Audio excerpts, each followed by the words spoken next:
do. No. I just started recording our show a little late, so this week when you start to record it, you show it, it's going to be right in the middle of it. Oh, good. Good. Perfect. Yeah. One more button to push. Again, it's a lot easier now. I almost feel like we should start over, but I'm not going to. That's all right. Katie. I'm Al. You're there. Yeah, There you go. whatever. I got It's Tuesday. Ta-da. You've got wine. I got a drink. Katie, what are you drinking? A little lemonade. Is it real lemonade? Oh no. Oh, okay. It's That's new. not. All right. I mean, it's from a jar. It's not. It's better than from a can. It's simply lemonade. Okay. Oh, but there's no So- liquor in it? Well, You rode your Isn't bike that today. honey I'm vodka hoping. still in there? Smidge. Oh, okay. Is that There's honey a vodka still in there? There's a smidge. There's vodka in there. And there's ice cream. But I'm also trying to prepare my womb. Oh, In yeah. case you guys really wanted to know. What do you need, a DNC? What undershirt do you need? Hopefully not. Well, you never know. My mom used to call those dusting and cleanings. I thought that's what they were. I thought that's what that meant. What does DNC mean? Something else? Yeah. Dilation and cutlerage or something like that. Oh, Cutterage. I don't even know. It's I got did not know. some name. From the restaurant. It's something you I've learned. never had. Yeah, no, it's from my mom at dinner. Something. Oh, that's a lovely conversation at dinner. I've never had to just have one, so I'm not really caring. I hope your womb is clean and fine, Katie. I hope so too. When is the before we get into anything else of other importance? What's the timeline you guys are working on? Well, we're going to really try this month. So Oh, my. I've already started hormones. So in case I come across as a We crazy should start next bitch, Wednesday. You should start like Wednesday for your I know, yeah. your date of confinement, as they call it. Yes, I know. I get to go out to a nice lunch and put my feet up that whole day. That's nice. But yeah, so really this month, the whole Al's day done of that too, but it winds up in a totally different scenario. Yeah. out to lunch and put your feet up, big boy. Yeah. Put them up. Dentistry gone terribly, Yeah. Terribly wrong. right. As long Thank as you, there's- Dr. As long Feelgood. as there's gas. Yeah. CO2 gas. Yeah. CO. Yes. Whatever. Whatever. Yeah. So hopefully This month, wow. Maybe soon. I just want you to drink next Tuesday, so that's why I'm like, try on Wednesday. Yeah. Because No, we have I a can, bartender and all that I special stuff going know. on. That's a I perfect know. segue for those of you, and I can't imagine who's not going to show up and be with us on our festivities for next Tuesday night. About 5:30, we are going to have a little reception and happy hour right here in the plaza of Q Talk America. It's right in the. We'll get you the address for it. I think there's an Evite on Facebook. Jason Carlton's going to be here serving a little wine and a couple beverages. We're going to have some food. You can come in and see what our studio looks like from where we are. And then, because we have a window behind Al, would you like to? You can just show. There's the window. That So hopefully good will at be that. cleaner by then. Good Lord, who did this? Studio A will be ready to go, and you guys can watch us start our show from right here in the old studio. I don't know if you can tell from maybe seeing it from last week, but from behind Al, the wall, you can see the bikes in Studio A, but the wall is a darker color because I painted today. And Painted. it looks really good. First Oh, cut- it does, and we're not dying from. Do you remember that the first day in the studio with the paint fumes, where we were all getting like, Well, we were completely high by the end of it from the fumes, Well, and there you were could've- swearing there was some kind of air going through here. Well, there was, but it was also this burlap because I have the rest of this burlap at home in a closet. And every time I go to get the vacuum, wow, I am not sure if it's curry or what the hell is in that burlap, but It is. came right from the market. It is By stout. the end of that first show, We were all loopy. we were loopy Really? from paint Like fumes. glue and he's paint like, fumes. oh, the fan's on. I'm like, but it's not going anywhere. We're trapped in this room with a fan blowing the air in us fast. You know, I like the smell of paint to some extent, right? So maybe after like 3 hours of it. But I walked in and went, paint. Yeah, which is good until you're trapped in the room with the paint. Yeah. That was Wait. Plus drinking, plus. Can I yeah. also What? ask you? Okay, this Oh, well, is this- kind of is along this- the same lines, but not totally. Is this going to be bad for your womb issue? It is not. No, Okay, actually, good. no. But okay, so people sniff paint to get high, Right. or like glue, all that weird kind of stuff. So anyway, I'm with my brother and my cousin today. They were not sniffing paint to get high, thank Okay. goodness. And they said something about, hey man, is Lil Wayne still in that coma? And I'm like, oh, Lil Wayne's in a coma. He's been released from the hospital. I don't know who he is.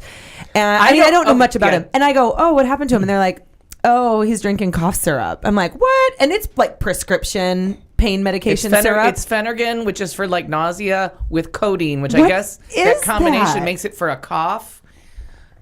I don't know, but and then They're like really super famous rap stars. Can't they afford cocaine or? Well, I think he was Just going for just a medical cough issue. No. It I turns don't out know. it's some They drink. It's like this thing they do. It's called like the Big Lazy. I don't know. It's got some name. I don't know. Slizzer. It's scissors. Something about Or I know nothing. We're so white. This is where our scissor-up. whiteness shows up. So not only had I never heard of him, I only opened it up because it said seizure. So I was like, I'm always curious about famous people having seizures. And I'm like, oh, whoever this poor newcomer is, he's got more Not a newcomer. more Hot 100 hits than Elvis fucking Presley. No, he doesn't. Lil He Wayne. does Wayne. Lil Wayne. Well, he used to be Lil. Now he's not. He's old. He's old Wayne. Yeah, he's old Wayne. He's Yeah, old Wayne. I never heard of him. And then it's called I don't know. I'm so white. Scissor I up or know. something. That's what my brother was trying to tell But me. I guess the original flavor of whatever this is it's like Dimetap or something. Yeah. It's purple. It's grape. Like they call it their grape juice. Yeah. So they mix Or it in purple big gulp juice with or- 7-Up. According to Billboard.com, Lil Wayne's seizure had nothing to do with drugs. That's a bunch of horse I'm shit. just saying. Yeah. Just They said that my brother said when they're on stage and they're drinking out of red cups or baby bottles, which is just That sounds like not you're on cute. E. Well, Yeah. Fun. Yeah, like what? And I I- just don't get it. They are, and my sister happened to call right at that exact moment, and I'm like, oh my god, do you know people that drink cough syrup to get high? And she goes, oh, Lil Wayne, you guys talking about him? I'm like, what? Everybody knows about this apparently. Yeah, and that's what my friend was like so disgusted. She's like, I can't believe how old are you people that you've never heard of him, and second you never heard of, and then she had another name for it. I'm like, Yeah. what? Well, it freaks me out because Kelly's nephew, who's 13, loves. I mean, it is really funny because he is like white boy. they are And he- refuting accusations that Lil Wayne's health scare was due to a codeine binge. Birdman, who apparently is who the hell Birdman is, called into a radio Probably another station rapper. saying Lil Wayne's seizures had nothing to do with drugs and attributed it instead to rapper's work ethic. Well, you got a shitty work ethic if you're having seizures. Yeah, no, it's drugs. I mean, come on, but Yeah. but the fact Your that work they're ethic. And the fact that because you're working all the time Yeah. with this stuff. And then they were talking about getting off of it. I was reading this thing about how everybody's trying to do interventions with him. He's going to be on Dr. Drew and dead on our list here soon. oh my Oh. god, Which I will might put hold him up on. One of later. us should probably we should select put him. the dead person list in that Oh, chair. perfect. Oh, we could just to Yeah. look at it in memoriam. Next time you're not busy, you can put that over there. What am I not? No. So that involves standing and lifting, and I don't do those things. So Helping? I No, guess thanks. it causes to get off codeine, which I didn't know. It's kind of like train spotting. Like it's horrible stomach pain and. Ugh, like heroin or I mean, it's like an opiate. It's like, right? yeah, I mean, you literally are getting off an opiate, but I'm like, this is what kills me. There's not enough codeine in that cough syrup and then I was like, well, unless you drink the whole bottle with 7-Up. These are some fucked up people. Smoke a joint and get a rum and coke. That's what I fucking said. relax. They're adults. Right. They can actually go to the bar and legally order and a drink. Parents at home, if you're That's what scares me. I was gonna say is Kelly's nephew is 13. He idolizes Lil Wayne, and all of his friends do. right. So you tell them, here's a rum and coke, honey. If you ever get desperate enough or poor enough that you need to drink Yes. cough syrup, come home. Bad. I will make you a rum and coke. Really, you do really, not get on it's codeine. scary. That's scary. That's people making really asinine life choices past the age of 14 and someone dared you in a public restroom. Yeah, okay, that's right. an asshole choice. Yeah. I'm sorry, I don't know when they're probably going to come shoot us, but that's just an asshole. The door's locked, by the Thank way, so we're good. Next week, Anyway. the door will be wide open for a while. So I'm a little concerned about what we might be talking about. Let's just No, leave. but Let's leave yeah. gangster rappers out of it next week. But now, Is he? I don't know. He's got little in his name. Is he Lil. gangster? And the Well, yeah. I don't know. Have you not seen a picture of him? He's got tats everywhere. oh my god, Yeah, face tattoos everywhere, and the does teeth, he really? and Yes. yeah, he's really bizarre. I don't know. Well, the teeth is from drinking 7-Up Anything and about the sugar him. that's in cough Well, syrup. it's all that he has all fake. Tupper in the chat room. I love cough syrup with club soda. It's refreshing. Well, Yum. I could see where the bubbles might make you feel better. I was amazed. I was reading that story and I'm like, I know. something's got to be wrong. I can stomach cough syrup if I have to. I Right. have to. I would prefer to swallow a tablet of NyQuil any day. But if I'm that bad and I really need it, Yeah.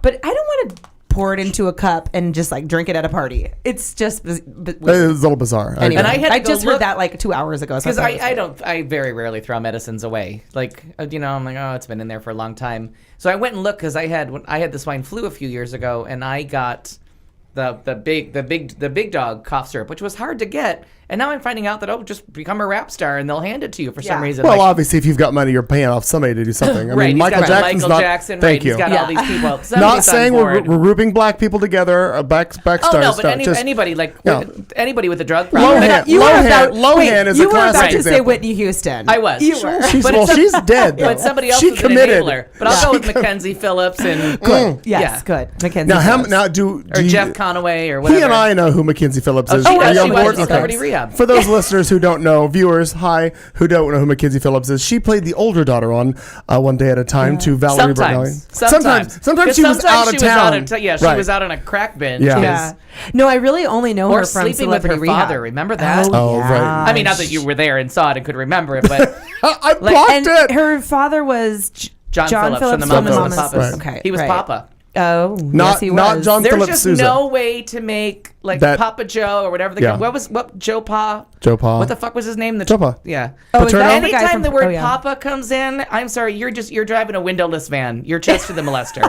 Oh my God. I got a candy bar. I saw a windowless van on the freeway the other day, and it was like orange. It was really Like it was from the bad. 70s? Oh yeah, it was Okay. molesty. And Oh no, they're still making them today. on the back was God damn it, I should have written it down because it was some message like oh my God, behind closed doors, and it was like written in weird like this like sweet romantic handwriting with clouds and a rainbow Okay. behind closed doors, and I'm So- like, there is a dead body in the back of Right. your van. Now, We're gonna need a surveillance camera in a couple hours. I need you to pull over. I can't play I just it. called the police. I can't play an excerpt for the song because everybody and their fucking brother is now watching everything we do in regards to anything that's copyrighted. Mm-hmm. But in the 1970s, I'm going to go about 1975, there was a performer called Charlie Rich. Okay. He actually had a song out called When We Get Behind Closed Doors. And I'm going to bet you that van or whoever's in that van is from that era. And that's probably what that's for. Okay. Yeah. Oh, and the clouds But and you the can- rainbows, like you- maybe Oh would have yes. gone no, along the with original that. owner had that intention, but Chester the molester that bought it But bought it used. now, right. Yeah, It was. he's it got was the chloroform bad. ready. Could he? I really was like, oh my God. Are you ready for a nap? Okay, and now We have a new pope. Joe is putting in here about cough syrup and Red Bull for that matter and all that shit. I say this all the time. This is on my theory of like Reba McEntire's a man, and I can't remember what the other one. Oh, the Judd ladies. All my conspiracy theories. My other one is that 90210 was the downfall of modern civilization. Because they had those very That's special episodes so where sad. Susie had a Oh, beer yeah. last night, and now she has to go to rehab, and everybody gets all up in arms about an 18-year-old having a fucking beer. Yeah. Calm the fuck down. I was almost home, Mrs. Garrett. Almost home. Facts of Life episode when the rape. Where the rape happened. Was it that's Tootie or sad. Natalie? No, Fatley got raped. Fatley got Or raped. I never remember if she actually got raped or I almost got raped. All I remember is I was almost home. Just an inch. But Just the tip. It was just the tip. but it really did. Like there was that whole 90s disservice of making it sound like 2 drinks in and you had to go to rehab. Right. But nobody that happened realized. to Donna. Didn't Donna have a beer at the prom? I never watched Yeah. an episode. I would just see the commercials for the very yeah. special Yeah. episode. And then everybody around me wasn't drinking because it was horrible. Not everybody around me, but like employees that I had at the time weren't drinking. But then you find out, oh no, they're chugging cough syrup. Yeah. What the fuck? Get Yeah. the rum and coke back. Like Have tell a Donnie beer. to fuck off or Donna or You know, I wonder. all that Nancy Reagan shit about just say no. Well, and- I wonder about. We're losing that Yeah. war, by the way. I wonder about, you know, what, like if it is, okay, so you say, just come on home, Johnny, and I'll fix your rum and coke, which I agree. Like, come home Right. and have a rum and coke versus drinking Sitting in a cough gas syrup station, right. or taking God only knows what pills Right. that your friends are just that- giving you. that they stole from their mom and see and what nobody this knows, does. right? But I'm curious, you know, and I wonder, and I don't know how I'll handle it with Palmer. But Oh, you I'm know, sure we'll talk about it. I had friends, like I had one friend, and she was goody two shoes, so there really was no fear of, you know, corrupting her, but. She wanted to like have some friends over and have some, you know, wine coolers. And so her dad had said to her, look, if you guys want to have wine coolers and have a little sleepover, and we were in high school, come over here, do it here. I don't want you to go out. I don't want you to lie to me. I don't want you to be getting in the car with someone that's been drinking. Come over here. I'll buy you wine coolers and you guys can have a little slumber party. And we did. And it was, we each had like 2 wine coolers and we were like giggling and then we fell asleep. Right. But then I because if you'd had a third, you would have thrown up like rainbow Sprite all over the room, like which is a great all lesson. over. Like give them something truly atrocious, like a wine cooler. Oh, so bad. Oh, the things I used to drink: Mad Dog, Boone's Farm. Oh, I used to drink Kenai white wine. Can I? Yes, you can. That was the commercial. God. It was sugar. St. Ides. Remember those? I drank those. Ours was Purple Passion. I think we talked about that before. It's 2-liter bottles of it's like Kool-Aid with Everclear in it. So disgusting. That's exactly. We used to drink that. Yeah. I never heard Everclear till I moved out here. But my question is, do you do that with your children, or do you say to them, no drinking ever, it's illegal, or do you say, if you're going to do it around me, or is that encouraging it? Like, I just don't know. You just take all the taboo out of it. Like, just you want a glass of wine, like have Europe. a wine. They don't have. I mean, there are raging alcoholics over there, but nobody has this whole like, oh my God, she had a drink. We have to have a very special episode of TV. She had a glass. You know what I mean? It was ratings. Do you want wine with dinner? No, but it was a whole movement back then of no, you're right. Get alcohol out. But then when you find out, well, what did they turn to in place of the evil alcohol? Coke. Yeah. No, like cocaine, marijuana, cough syrup. Anything. Oh, marijuana too. Well, that had been Find around. me the person that died from marijuana, please. Oh, I know. Find Huff that paint. person. Actually, there was a whole era of time. You end up with stuff that's so much more toxic Oh my and God. does brain the girl damage. who was like brain dead, because I was like all into intervention for a while, who was huffing. Then you failed at that and moved on to something else. Because you do. Computer duster. There was a girl. Oh, the on air, the intervention. compressed air. Yeah, and she was. I huffing have heard of that. And she was like, her family was going into Staples and like begging them, please, if you see this girl, do not sell it to her. Yeah, and remember, she was like brain dead. I mean, she came back from it because there was a deal that where you like inverted the can or something, and the first hit off the can was like. Something it's a huffing thing. I never even heard of it because my parents drank. Like we drank. My parents did We too. had a bar. We never went to like whippets or anything stupid. My mom would like if we had a cast party after a show. My mom was like, "Here's a bottle of wine. Bring it with you." Plus, it was the era of drinking and driving a little bit too. Yeah. Find a way home. The 70s were kinder then. Yeah, just find a ride home or call us and somebody will come get you. But I mean, there was no taboo with drinking. Like my parents, I never said I'm not drunk to my mother. I was always like, we're gonna, we're gonna have a drink. Or my dad would be like, do you want to drink? And I don't have any like great taboo with drinking. If we're gonna drink, we're gonna drink. If we're not gonna drink, we're not gonna drink. I was raised around a family that they all drank, and then but I mean that sounds bad. I'm not painting a bad picture. Well, so but I'm every family gathering, it was there was beer everywhere. Occasionally there were mixed drinks. Thing, like why is it bad that your family drinks? Like nothing. But what I'm saying everybody is drinks. Like, no, what I'm saying is I just wanted the clarification. Not everybody in the family. We weren't just all knocked down drunk alcoholics. No. But every gathering it was hot dogs, grill it outside, and it was beer, and then some people had their wine. My grandmother and my mom, who I'm sure is listening, my grandmother loved sherry, and they would just go to May's Drug and they would buy fucking store brand of sherry, and they would just drink that shit all the time.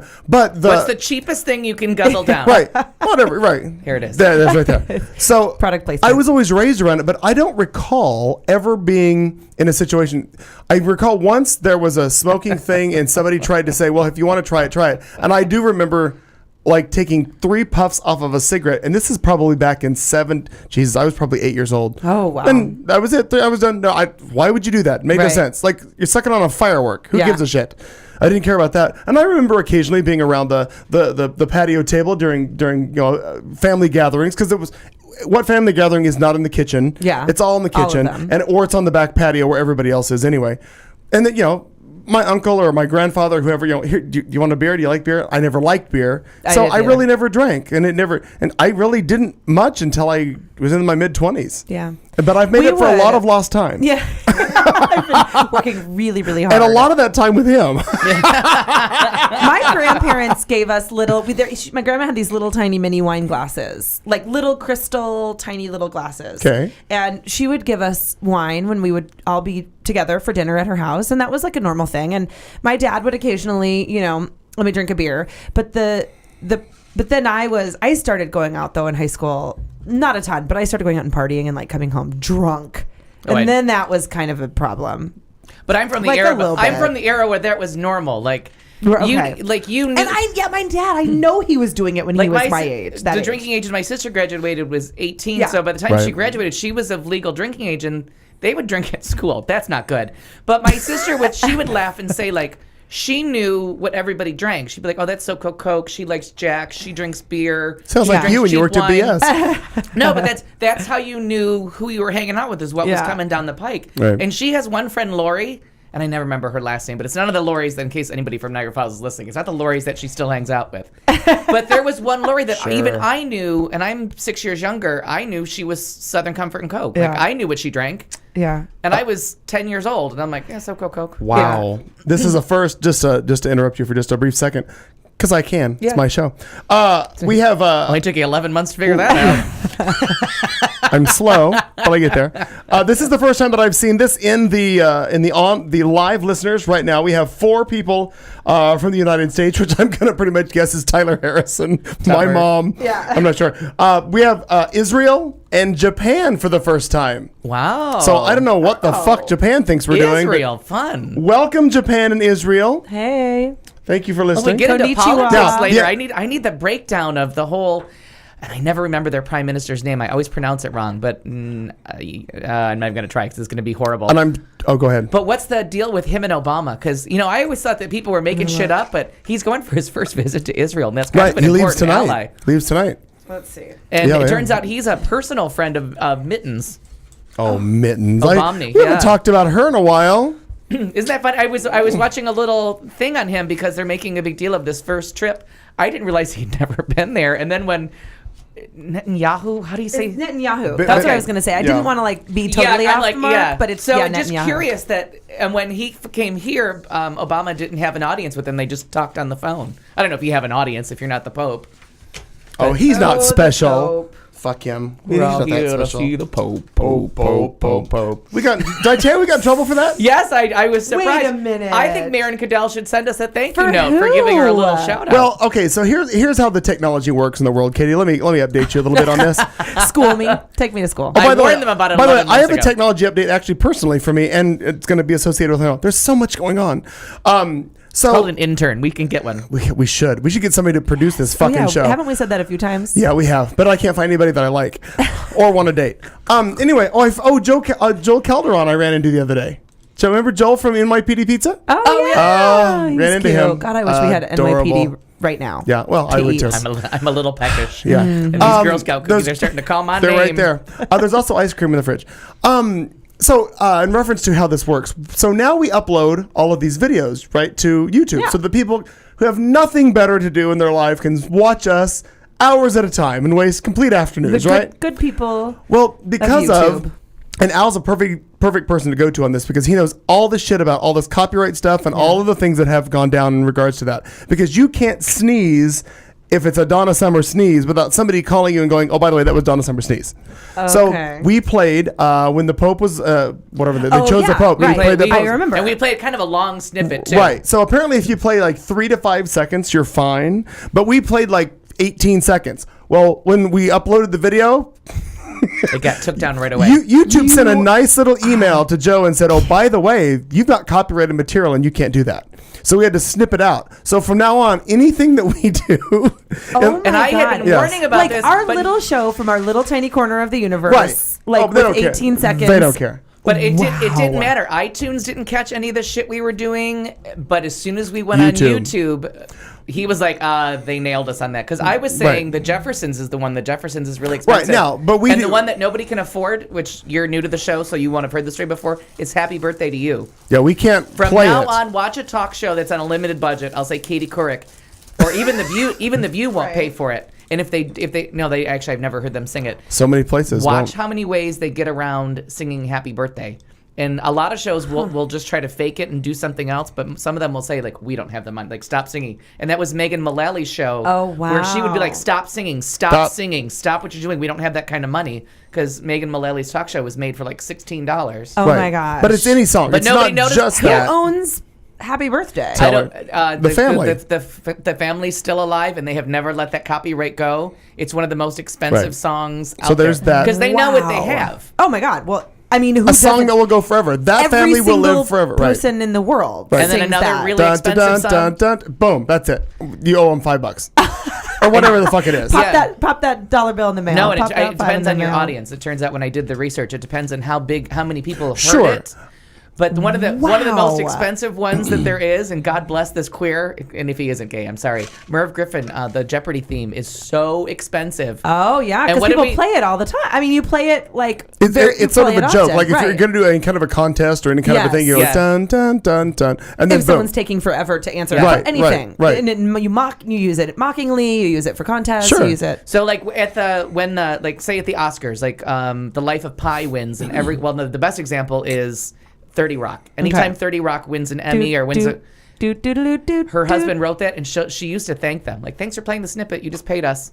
Oh Because her my husband had God. to get paid every time that they played the I little hope that snippet. I didn't. No. I hope No. my snippet No. just there wasn't too long. It depends on what art like you humming the tune isn't as bad as like getting the lyrics. There's if you go online, I did some research when I was trying to like prove a point, and it turns out those laws are so complex and go everywhere. We actually would have to have a lawyer sitting here with us to tell us what we can and can't that do. can't is play. crazy. So to play it safe, we God, pushed now I it. have Now, that the damn easy 30 thing to- Rock song in my head. And now the easy thing to do is to call Mirren Cadell and say, since she wrote it and hopefully owns the rights to her own music, which we'll get to that in the entertainment Well, section. yeah. She has to own the rights, and all she has to say is used with permission by. So if you ever watch the end of a movie in the credits where they list the songs, Right. it says used with permission by, and usually that means they didn't have to pay them. They let them do that for free. Okay. Like Donna Summer never gave someone permission. You paid. yeah. She stayed a Well, millionaire shit. to the If bitter I end. wrote any song, Right. like that's not because But that's some not easy that's to how you come make by. your Some money. people want the Yeah. promotion and they want you to hear the song and maybe go look for it. Tyler from Tennessee just posted in the chat room.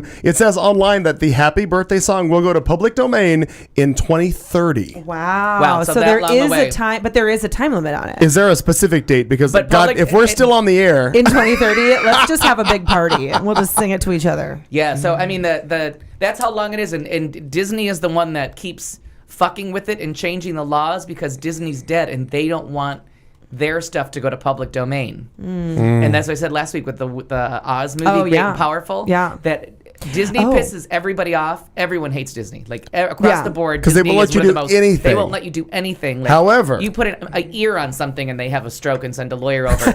So when Disney was trying to fuck around with Oz, They were like, MGM nope, was like, oh, hold suck on a minute, it. here it comes. Yeah. We're gonna what's that line from Dreamgirls? This is my lawyer and he wants to talk to you. Well, good. Put Disney in their place. Although I do love Disney so much. Oh no, right. But And just I- don't read any biographies or never Wikipedia him. Absolutely never. Don't do it. Because it's bad. All Oh, bad. it's bad. Yeah, there's I feel like I'm really tempted Very- to do it right this very second. he's got a couple of Don't nice tell me things not to about him. Google because then I do it. Yeah. she Googles. I Google. She's a Googler. Not sure what that really means. It is 7:30. And now, It's now it's what? now it's chilly. Oh, I'm freezing. Now Oh. I'm stoned from paint fumes and freezing. I have the remote for the fan with me. I turn the fan up and down because It's cold. Oh no, I gotcha. It's hot today. There's no getting around You it. could make ice in here and I'd still be warm. So fuck. Yeah. I've got the fan. For those of you wondering what this is, it's the remote control to our fan. And I have the body temperature of the recently deceased. Like, Oh. well, not that recently, about 3 hours ago. Like, I have no body heat whatsoever. Oh, for the love! It's Because 7:30. you know, I have in August, I have an Afghan on the couch. Yeah, I know you do. I'm like, ooh, it's chilly in here. so cold. The air's It at is. 76. Brr, rabbits. 76. That's warm. That's as low. 76. Mine That's is as low set at, as like, my air 6. conditioning. I'll allow it to go because below 76, and I need a comforter, and I'm like, oh my god. Oh I'm so no, cold. we go in the summer. Ours is down real low. I mean, I think Jason ours Carl's is like like come over to your house. yeah, like well, and not real low, but 72, Oh no, I like 70. I set mine on make ice and just 70. fucking go. Especially now that Yeah. Carlton lives there, because Carlton used to like drive me home from the bar sometimes if I was drinking, and he would drive me home and stay at my house. Yeah. Don't deny that the fact that Carlton was drinking too, but he chose to drive. But I don't drink and drive. So, anymore. So Jason would drive me home, and I would kind of rely on it. Like, well, I can drink. I'll just get a ride home from Carlton. Yeah. And then one day, his friend Rick Brown like comes up to me all confidentially and says, "Jason doesn't want to drive you home anymore. Your house is too warm." Jason finds Like staying at it's your a house secret. uncomfortable. Jason's Right. like hiding in the corner. Jason's like, looking out afraid of to the- tell me, like, you cheap fuck. And I'm like, I'm just freezing. Like, that's fine. If you drive me home, you can turn the air that conditioning to is whatever you great. want. Just put blankets and jackets on me. Yeah, I like to be a little bit cool in my house, though. You know, because I like to be bundled up. Oh, I do too, because at then all I put an times. Afghan on. Like, seriously, August, that Afghan Although- never gets put away. One time in July, and actually one time actually means this actually happened to us 2 times.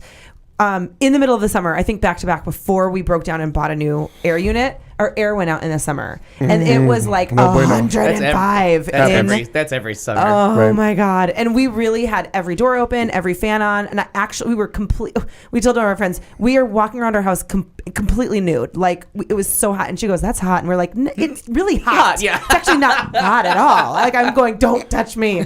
And we would actually we were putting buckets of ice in front of the fans. I don't even know if that's a real thing. No, it is. It is. Totally is. Yeah. Totally I don't is. even. It's called an evap I don't know if cooler. it helped. Right. But No, it does. It was. Yeah.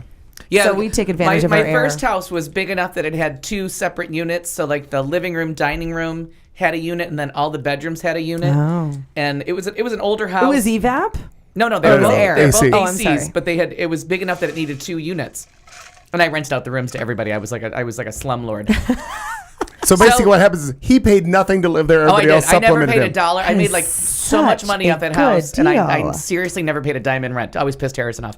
That's but awesome. anyways, so every once in a while, one of the units would go down in the summer, like they do. You know, it's summer here, a dust It's storm comes, just something goes hot. wrong. So everybody would have to either all sleep in the living room until, because the air conditioning people are always 2 days behind in the summer. Oh, It's yeah. so hot here that they make a fortune, but Oh, there's not enough air yes. conditioner repair people in the world to fix everything in summer.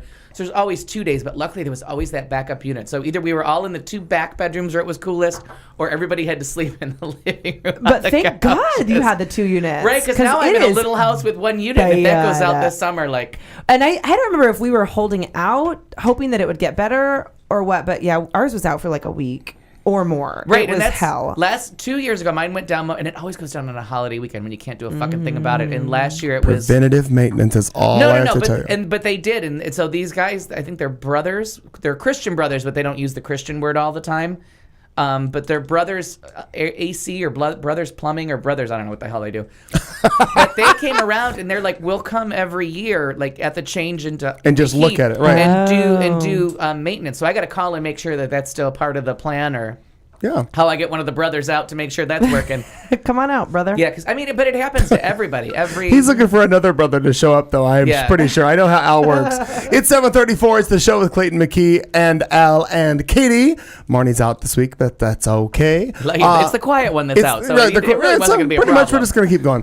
Headlines are coming up. We have all kinds of other things. Thoughtful vulgarity is in our third hour. The drinking game, entertainment, much, much more. Al's going to tell us, I'm sure, whatever the fuck he's drinking, some wine he's going to promote in just moments. Oh, yeah. I'll do that, and then I'll put it in the fridge. I'm sure you will. Okay, we'll be back in just moments right here on Q Talk America. Are you ready for this? It's a 30-second dance break.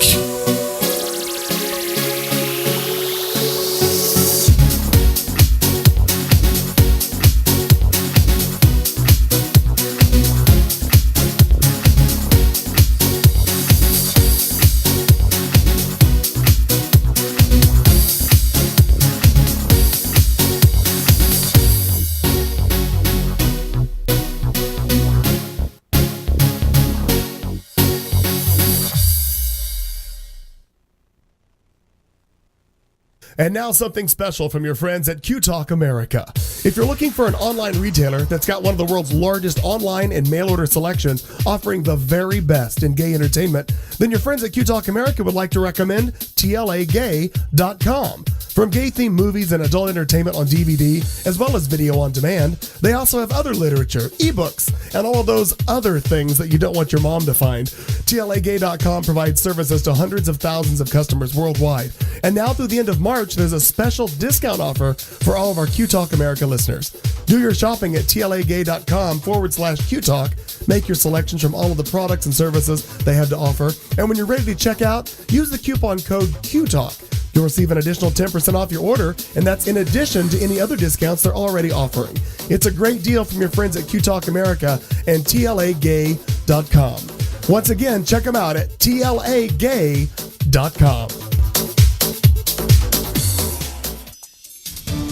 All right, here we go. Let's look at headlines on this Tuesday night. Coming to you live from Q Talk America.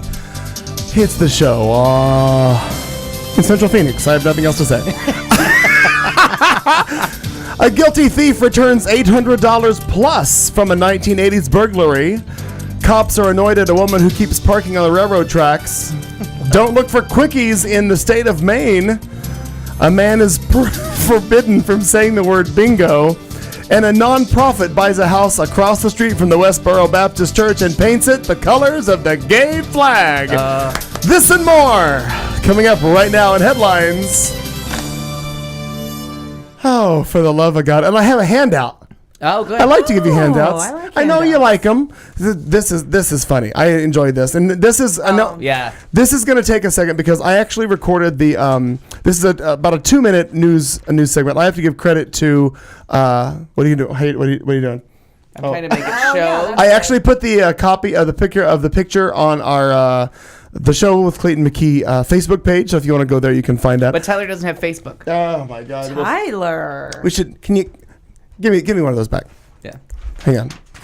I can do this. Tyler, I got your back. I'm going to work on something for you. Stand by. I'm going to take this out. Do blank shot. Master. Camera. Where's me? Me. There's me. There we go. Okay. All right. Tyler. See that? Oh, there we go. That's what I needed. Just Take it. No, put it behind you. There you go. Tyler, there's a house with a bunch of rainbow colors on it. There you go. There you go. Pretty house. Pretty house. Now, let's go. And we don't know about the people in Israel and Japan. Nippon, I think is how they pronounce it. Okay. That took me like the last 20 minutes to remember how to say Figure out how it. to say that. Listen, you're on track now. So we got one Japanese word down.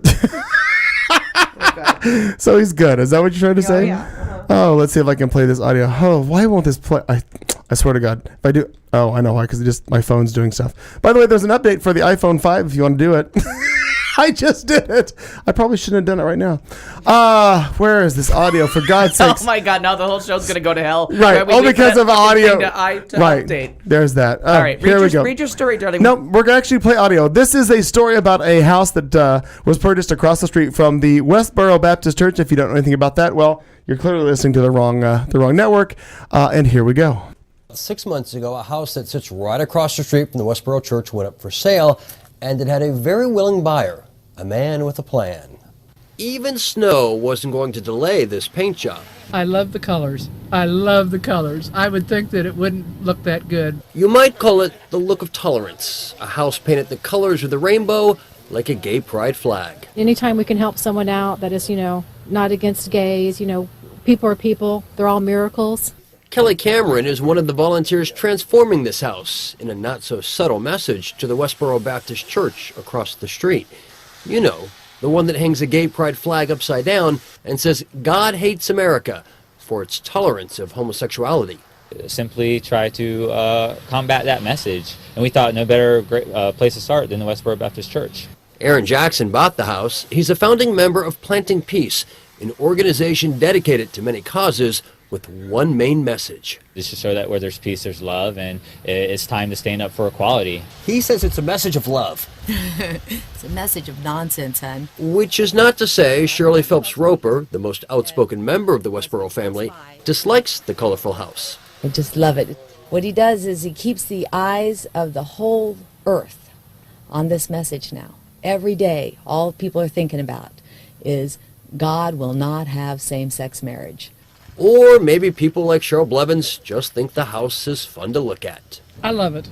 I love it. I do. I wouldn't do it to my house, but I think it's pretty. I asked the man who lives next door how he feels about the Rainbow House on one side and the Westboro Baptist Church across the street. He's lived on the block 26 years, and he told me, hey, everybody's got to get along. At least they're both better than the meth house that he used to have. Next caller. Oh, okay. So That is- I think that's fantastic. And apparently, according to the other stories that I read in regards to this, by the way, I'd like to thank the Fox affiliate out of Kansas City, Missouri, for that audio clip. They erected, I guess, a huge flagpole as well across the street. So they're flying the gay flag on their side of the street. Then across the street, it's upside down gay flag. So it's very interesting to see Has how anybody this. ever told them that that's not sacred? Like it's not like anti Yeah, because isn't it just? Because do any of us It's even the same know? flag, I don't. just Do any of us upside down. know I mean, what color? It's still Roy G. Red, Biv. yellow, pink, green, It's purple, not orange, Roy blue. G. Biv because they got rid of 2 of the colors. Ooh, There's violet. Oh, They got. I didn't can't know. remember. If you look it up, each one stood for something at some point, and they Right. got rid of 2 of them. So now what's Roy G. Biv is 7. I think there's only 5 colors Count on the that, rainbow Katie. What you got flag, right there, but- Katie? This is a lot. This is. Red. I mean, yeah, they've clearly gone the 1, whole 2, route. 3, 4, 5, 6, 7, 8, 9, 10, 11, 12, 13. Or 12 or 13. But they made it for each panel, which Yeah. is genius. I mean, it looks Yeah, but so the good. gay pride flag is not Roy G. Biv. It's not in the right order. It's not in the Roy G. Biv order, and they each thing stands for something. Right. And I think, But it's. thankfully, Katie's looking this up because I have a couple course I am. follow-ups. But it's. I do too. Oh, well then go ahead. The only other thing that I have was I just think it's interesting that this is happening in the middle of, sadly, in I believe it's Topeka, Kansas. Kansas, right, yeah. Topeka, Kansas is where it is. So unfortunately, it's not. I would like it to be in a bigger city where there would be more people that would drive by every day and who would. Well, no, see it, I but- mean his church just can't catch on outside. No, of, it can't. You're yeah. right. No, it's these people that are toothless and have no real intellect at all. But if you watch the video, and again, I put the link on our Facebook page for that story from Fox News out of Kansas City, Missouri. The funny thing is that there's a woman, a local woman. She just loves it. She just thought it was the best thing ever. Yeah. Because most Just people a sweet- don't know about that. About the what? About the rainbow flag. Like most people don't Oh. know. And I've been in Really? big cities where, well, like my sister didn't know about it. The one time I was saying, like, oh, it's a gay bar. She's like, how do you know that? I'm like, the rainbow flag. And she's like, huh? And this was like 2 years ago. Wow. She's like, Wow. I never heard of a rainbow flag. It really, like, How long has she known you? no, but I don't. But like Great I don't point. have I don't have Right. anything rainbow related. The only thing I ever used to have was I used to wear. Back in the like 82, 83, I was in an I used to wear this awful trench coat. It actually was gorgeous, but my mom hated it. I bought I think I paid $1 for it at the Goodwill, and I wore it like Explains why his mom didn't like 2 it. fucking days. Oh no, Yeah. she was all fine with the Goodwill. She used to pay me. She hated the She used coat. to offer me $10 to take it off. 'Cause- Oh, that- but it was a yeah. beautiful plaid with That's the a good with the business shark skin thing you got inside. going. And I found a pink triangle, not knowing what it was. I just thought, oh, pink triangle, fun. And I would wear it, and then somebody told me what it meant. So I'm like, oh, I didn't know that. Right. And I was about to take it off, and then I started seeing stuff about pink triangles. Sure. And they're like, oh, no, the gays have embraced that now. Like, it's not a horrible thing anymore. But I wore it around I wore that pink triangle for a year, like into the 90s. Like Years. I think it was like mid 90s before I was like, Part of the you know coat. what? I really can't pull off buttons anymore. You know what I mean? I used to have- can't pull off flare. Flare. Eyeliner You went like have 2 years enough prior. flair without Yeah. any additional. I used to buttons have and a pins. pink triangle on my truck on the back window. I did for years and Yeah. years and years. And then finally, I just got to the point where I don't need to broadcast this anymore. Right, I'm yeah, done with that's- that. I'm yeah. kind of over it. Yeah. You know, I actually just recently did the HRC sticker, which still you wouldn't know unless you know the That it's- HRC symbol, right, what it is. yeah, what it is. But I just recently added it.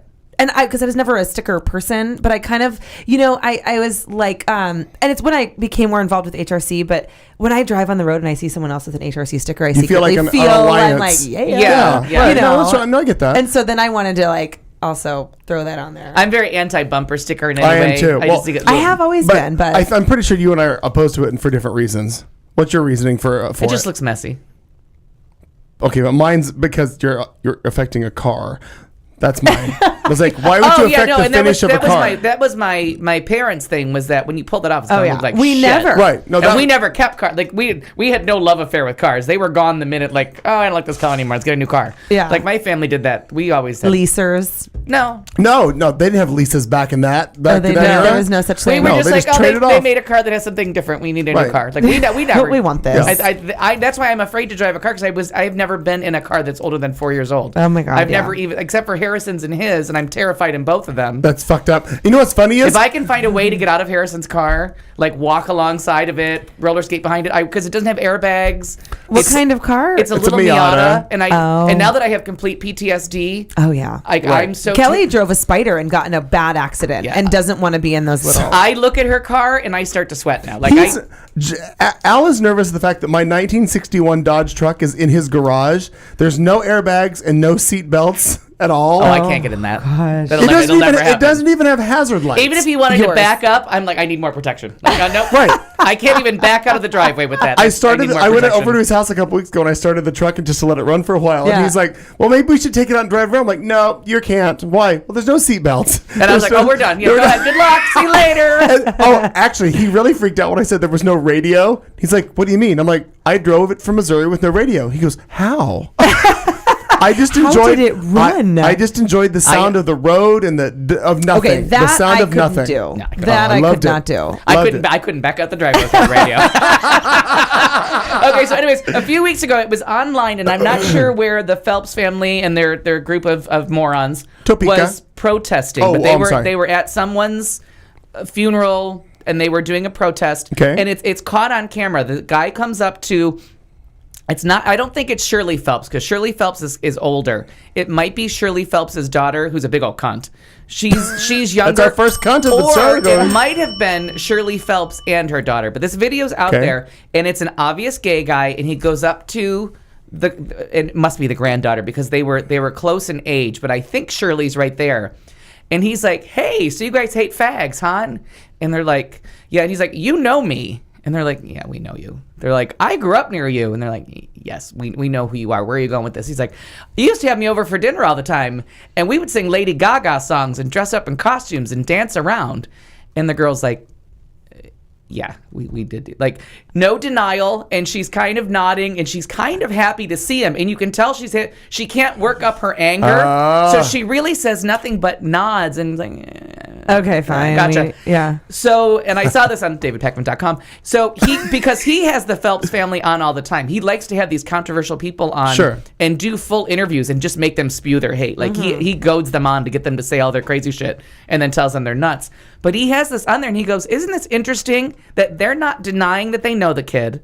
They're not and he says, I'm openly gay, and he says it to the camera, and then he turns to them and he says, I'm openly gay, and they're like, yeah, right. I'm like, they can't even work up a rebuttal.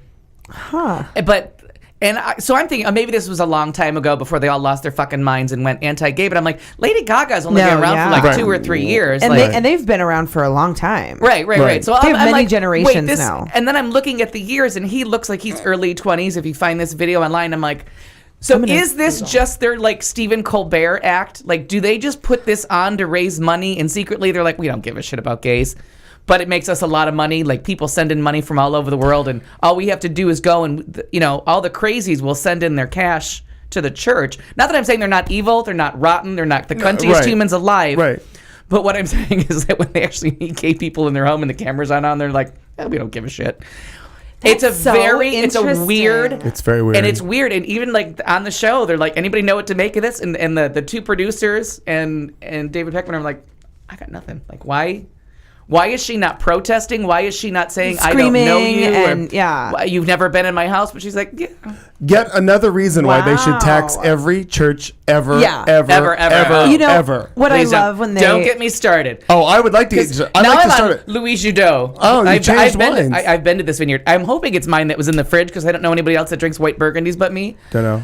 By the way, we're currently in this room. We are going to start putting our names on everything because now everybody has access to the fridge. Oh, for the love of Jesus. Just letting you know. I'm taking it all home with me. But this is lovely, and it's like $12.99 a bottle at Safeway. Okay, let's move on and go to Covington, Kentucky, where yelling bingo when nobody has won can get you in trouble with the law. Wow. The law. A Covington, Kentucky man who falsely yelled bingo last month was cited for second-degree disorderly conduct. That's funny. As part of an 18-year-old Austin Whaley's punishment, Kenton District Judge Douglas, I'm going to say this is Grothaus, recently ordered him not to say the word bingo for 6 months. Quote, just like you can't run into a theater and yell fire when it's not on fire, you can't run into a crowded bingo hall and yell bingo when no one is winning, said Park Hills Police Sergeant Richard Webster. Really? I think there's a vast difference between bingo and fire. On February 9th, Webster was working an off-duty security detail at a Covington bingo hall when Whaley entered the hall with several other youths and yelled, bingo, Webster said. This caused the hall to quit operating, and since they thought someone had won, Webster wrote on his citation, this delayed the game by several minutes and caused alarm to patrons. He seemed to think he could say whatever he wanted because it was a public building. I tried to explain that that's not the case. And just because it's a public building doesn't give you the right to run into a theater and yell fire. You can't go into a ballpark and yell out because people could stop the game.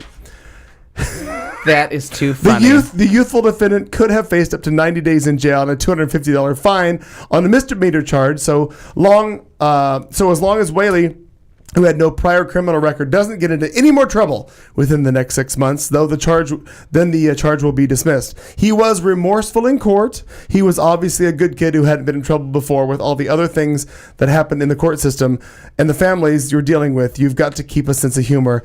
There's nothing about lawyer or nothing. It's just apparently they just slapped his hands.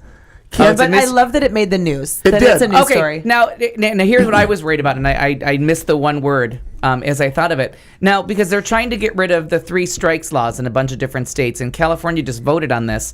So this could be the thing. Like in California, if they up this, because a 90-day jail that's a good long time. Mm-hmm. You got to do something bad for 90 days in jail, and we're in Kentucky. Okay, Kentucky. Covington, Kentucky. All right, California. That 90 days, you would seriously have to like knife half a church. Right. In Covington, Kentucky, you just have to steal a lawn gnome from somebody's house. In the overcrowded prison system. But could you imagine if this was the 3rd strike? If he had done like minor things like shoplifted a Slim Jim and this was the 3rd strike that got him life in prison? Was he yelled bingo? Yeah. Right. That someone had passed some asshole law? Because these 3rd strike things, that's got to go. The story was close to my heart because I host bingo every Monday at Apollo's, and we have people that yell inadvertently, like they think they won, so we make him wear a dunce hat.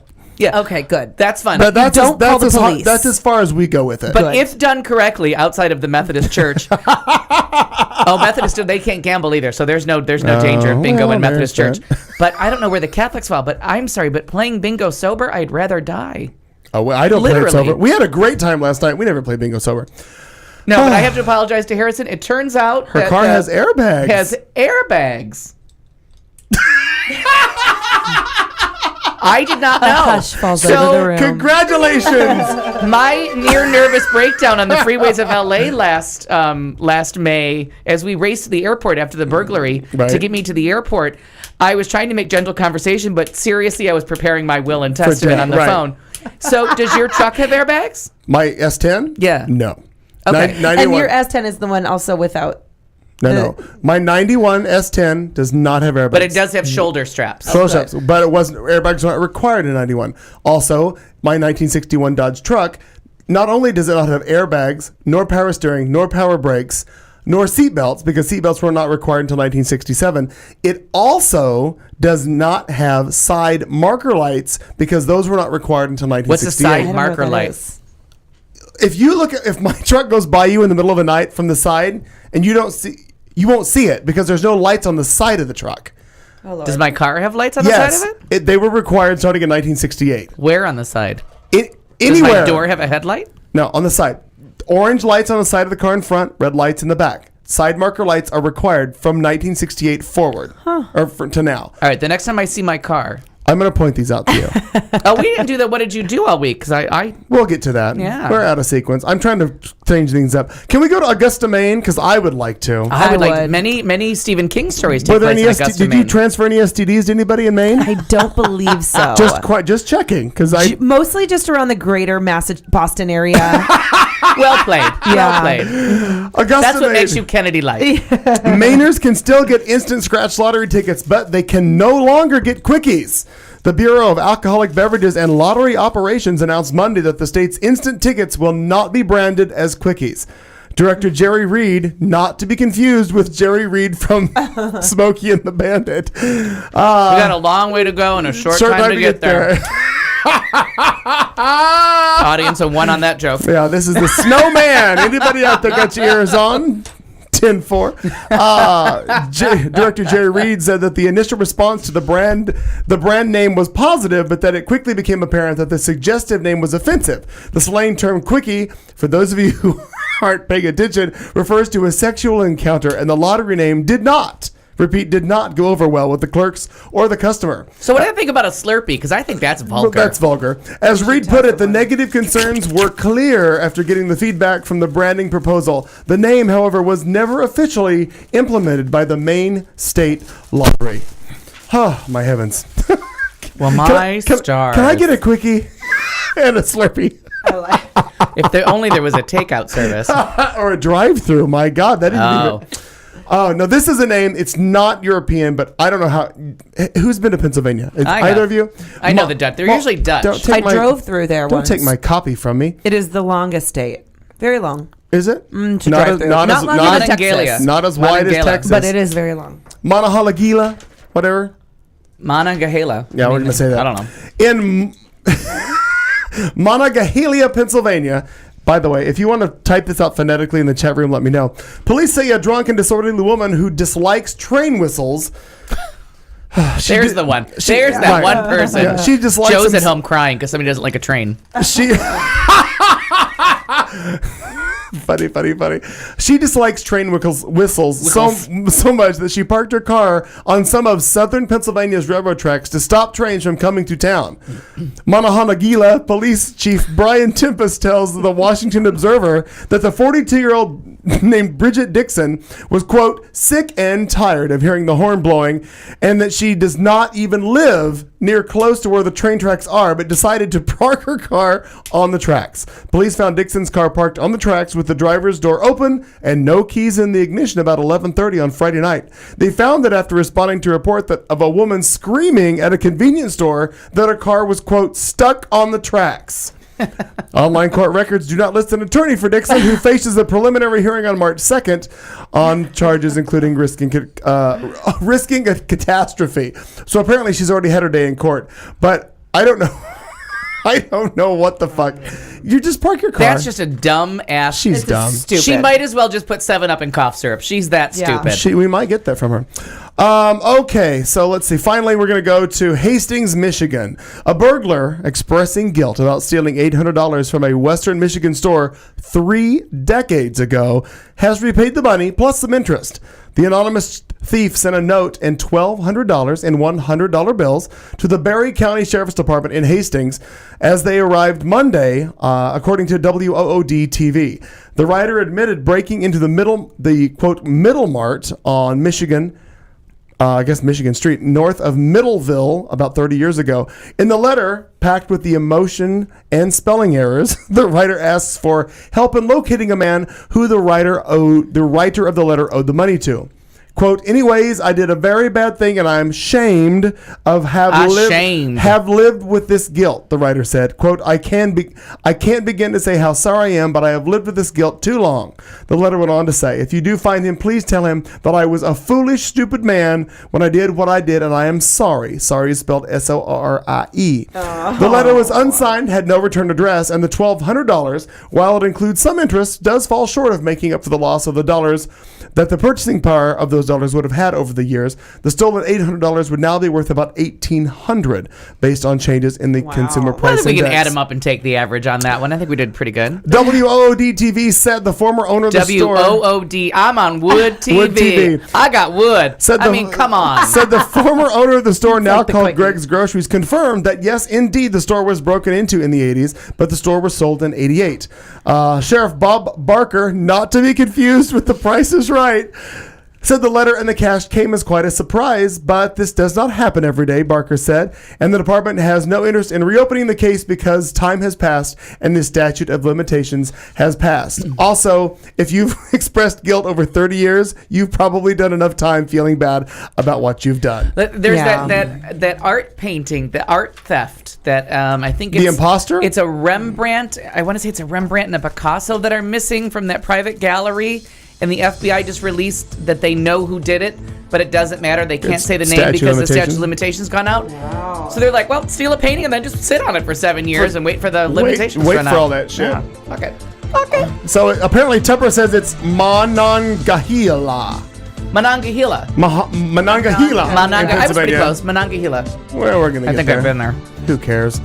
It's 8 o'clock. We're coming up on the top of hour 2. We're going to go into not only the drinking game, but our entertainment segment with Katie and Al, because they know more about entertainment than anybody else in this studio.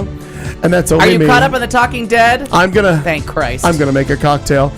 It is the show on a Tuesday night with 80 Katie, Al, 80. and Clayton. 80 people. Drinking words coming up. Stick around, won't you? We got nothing else to do. You've been listening to The Show on Q Talk America.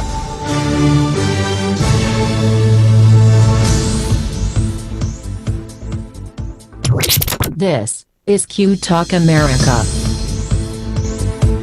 The following broadcast contains adult humor, language, and topics, along with partial nudity. Actual knowledge is used sparingly. The show is a result of a lost bet and a bad game of rock, paper, scissors. It's The Show with Clayton McKee. And now, a man with a face for radio, Clayton McKee. Oh, good evening once again. Welcome. It's hour 2. You are with The Show on Q Talk America. Thank you for being here. I'm here in studio along with Katy June, Al Perkins, and myself. I'm Clayton McKee. Thank you for being here. We are going to do what we do just about each and every week. We're going to start out with our drinking disclaimer as we kick off our drinking game, and then we're going to go right into our entertainment segment right here on Q Talk America. And now, a drink-along. We dare you to stay awake during this royalty-free music and to play a drinking game with us. If you are currently or soon to be driving a car, you cannot play. If you are presently the primary caregiver for children and or the elderly, you may desperately want to play, but no. If you are listening from a rehab facility, you are disqualified because you already hit bottom. And that means you already won this game at least once. If playing this game is in any way illegal for you, put the bottle down and make better life choices. There is no good in your goodbye, and there is no lifeguard on duty, so you will be swimming at your own risk. Tell your lawyer to take the fucking day off. You can't sue us. We warned you. Good luck. Oh. Well, I just noticed we have business cards available in the tiny little corner of the office. We've had those for a while. I think just for fun, what we should make the drinking word "bitch, please." Bitch, please. Oh my God! Yes. Haven't we done that before? No, we've never. We've never? Because remember, I banned the word "bitch" after week 1 because we overused it, like all drag queens do. No, I don't. I actually don't remember that. Because I just read that with the bitch money jar is still in effect. I have never taken bitch money jar or Madge and condoms off my list. Oh, I see. Because I hate when you go to drag shows like bitches. Drives me fucking nuts. Yeah. How you bitches please. doing? But bitch, please. It's kind of like damn Gina. Damn Gina. I just realized I'm done with my headlines. I can move my thing now. Okay, so we have to set So up. we should do like, we'll do bitch, please. Let's do a little catch up on the week because I have a story. You want to catch up on week now? Yeah, don't we you think can so? do that. We got. Let me stand by. We have to do our quad view without Marnie. There's that. That's a try view. That's. No, you didn't put the blender over. You had one. We need our. I should have moved that. Well, I haven't got up. No, our death board. Oh, death Our board. death board. Stand by. I'm gonna stand up. All right. Talk. All right. So. So that's how radio works. Al, Funny what'd you car do this week? Funny car story. Good. My check engine oil light. Is that something? Yes. So that's a couple of things. It came on. Okay. And so I'm like, well, I haven't had an oil change in this particular vehicle before. So I went in and I'm like, well, 2 things. It's not time for I haven't driven enough miles for an oil change. You never go anywhere. Right. Like ever for an oil change ever. Yeah. But Got it's it. been a year, so I thought, well, maybe we should, rotate. She's going to trip right over that cord. I don't know what you're thinking. I'll work on that. All right, she's going to put the thing on. I love it. Oh, well, he left the building. So anyways, I did that, but I'll tell him the funny part later. And that's the whole point it was telling him. Because I don't know anything about cars. I'm just going to smile and nod. I don't either. I go my car mechanic, I'm certain, rakes me over the coals because they're like, you need to come in every 3 months or however many miles. And I do it. I listen to them and I just they have me on auto pay. Like I go in, so I give a lot. I don't know anything. I think, and Harrison has to help us with this, but I think California changed the every 3 months thing to because of the recycling of the oil and putting oil back in the environment that Make they it switched sooner? from 3 months, 3,000 miles to at the very earliest 6 months, 6,000 miles. That they're saying people are changing their oil way too often. I feel like I'm getting it changed too frequently. And Kelly's the one that always reminds me. Or our mechanic calls even sometimes. They'll call and say, hey, it's been 4 months. I'm so like, it's just I'm funny so, that bitch, they're please. Bitch, please. I don't need to change this oil. So it was just funny that the light came on. And of course, me, because I think that car should be sold. When a light comes on, you just sell the car and buy a new one. I'm done with this. Yeah, I'm done. I don't know. Some warning Pack it light. up. A Ship warning this light shit came out. on. Let's get on Kelly Blue Book and see what we can get for this. I love how it really does echo in here. So now he's got to come back for the funny story. So what did you do this week? What's up with you? I went over the weekend to the St. Patrick's Day parade and festival. So it runs in downtown Phoenix, and as the the sixth largest city in the country? Fifth or sixth. Us and Philadelphia have a little gang war going on. Yeah. Sure. I felt like it should have been better. Now, granted, I get that we are not the hub of the or whatever, right? But nice try. I like where you're going. I like where you're going. But I am telling you, so we show up at the parade, and we got there early, and it was a good crowd. And Clayton, Clayton, I talked throughout the whole thing. I was bitching about it. You talking through something? Shocking. I know. I won't hear a word of it. Paying little to no attention to what was happening you'll be around talking me. too. Yeah. Exactly. I've heard of quiet places. I've just never been to one. Right. So the thing is starting. So we're sitting there, and Palmer, I wanted to get her a fun little necklace, or we just buy her tchotchke shit to keep her entertained.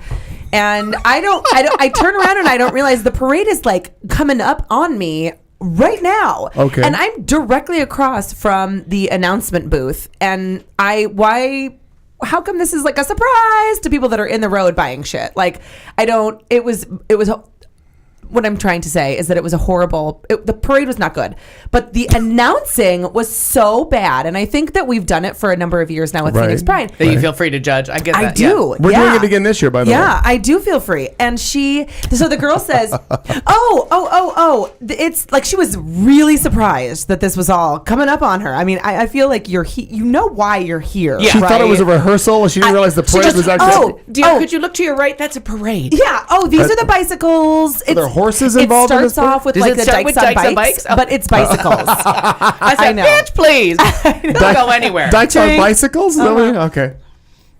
And it was actually the only cool thing about the parade was these bicycle riders and all these different kinds of bikes, and it was fun and cool. And that's basically how it kicked off, with her totally forgetting that she was at a parade, and then it kind of just went downhill from there. But that was the hype. Yeah, wow. It was her kickoff. And then I wish we had audio she of was this, so confused, and she just was not good. But where was this? This is the Irish parade. Phoenix, this is what I did last Arizona. week. Oh, here. Fuck you. I was out of the studio for a minute. I'm just fucking with you. I felt bad because I missed a car segment with you. I was telling you a story and you walked out. I had shit to do. Okay, so this was the parade. But anyhow, the just parade. because we just met on Facebook 2 days ago doesn't mean you can be rude to me. We'll talk about that too. What the fuck is that? The parade was people like Molly Maids was in the parade, and like I think Molly Maids. Yeah, your Christian Brothers air conditioning may or may not have been in it, and like a plumbing truck. Okay, a follow-up question. What's a Molly maid? Okay, like a maid, service house that does your house. Oh. It was their car. I went somewhere really weird. And then a maid. really weird. It's MAID, not MADE. No, I had it, but in my mind, I was going through the musical Oliver. Yeah. And we were all walking down the street doing Who Will Buy in different like servant costumes. Not sure what that means. No one does. That was a joke just for me. This was actually, it was a crappy parade. It was lame. We left early. I'm so glad that we live in this city. We left early. We went to the festival, which was also kind of lame. I mean, Cutco Knives was a booth at the Irish Festival, the St. Patrick's Day Irish Festival. Cutco Knives. It's weird, right? Okay. Yeah. Those are cabbages involved. That's not a thing to have at a festival. Anyway, that was what I did over the weekend. That was fun. I went to a spring training game today. Oh. That was a good time. That was fun. I think I may or may not have caught a little sun. If you're at the spring training game, half the restaurant was there because I was out at Talking Stick. I don't know where they were. Okay, good. There's about 7 or 8. Because I wasn't going. Right. Too much to do. So I go because the check oil light came on, and I actually did walk through the lot to see if I could sell the car for any amount of money. But I don't doubt it. We're just a couple dollars away. Which send your cash into qtalkamerica.com. See, if I were him, what I would do with that car is I would get rid of that and I would buy like a 1964 Corvair. regardless of what Nader says about it, and just drive the goddamn a 1964 Sherman tank. Like it's got to be big enough for me to be safe and have a radio. And I think the I'll Sherman install tank. a radio for you. I'm just All saying, right. I would buy something that was older, literally like an '82 Pontiac Grand Prix, beautiful car, no airbags, great seatbelts, and an awesome stereo. Just change the first word to Oldsmobile, anything, and I'll go. Cutlass Because I Supreme. always feel very safe in an Oldsmobile. Okay. I would love like a 1981 Delta 88. Oh, please, I'd drive that fucker till it died. No airbags though, but it has seatbelts. It's so big it doesn't matter what Okay, you hit. okay, got it. It's made out of solid I steel. didn't know what. Like my mom had this '82 Grand Prix Brougham that was fucking gorgeous. Yeah. Yeah. Oh no, just huge and can't lose any battle. Like you can hit a Hummer in a Delta 88, right. and there's still going to be a lot of Delta 88 left. For the record, let's say at 8:11 and 44 seconds, I'm having a car conversation with Al Perkins. Just so you know. that. All right, keep going. I do love my Oldsmobiles. So I go in and I tell the guy, this light's on. So make it stop and then do whatever you would do for somebody after a year of driving. And the guy he's a cute little thing. And he was telling me about his diets and his girlfriends and all this shit. And I didn't care. No. Because you know what he couldn't talk about was the fact that my car needed no work done. So Right. he was just trying to distract me for an hour. And he's like, Let's be friends and then give me money. he's like, You needed nothing. He started to ask because the mileage on my car was actually like 4,300 miles after like a year and 2 weeks. Like, do you ever start this car, sir? No, that's what he said. He's like, I just need to know how many days it sits without going. I'm like, I think the longest it's ever gone without driving is like 2.5 weeks when I was in New York, but you probably drove it during that. I probably I'm like, but did. with me in the physical state of Arizona, there was like 4 days where I forgot where the car was. It was in my driveway, but I forgot I had a car because I just never wrote. I never wrote it. I never did whatever that word is where you do this with your Driving. hands and push your feet. So Jesus he was Christ. so funny. So then he shows me a color bar. They have this thing on the back of their clipboard where they pull out fluids from the car and they tell you what color they should be.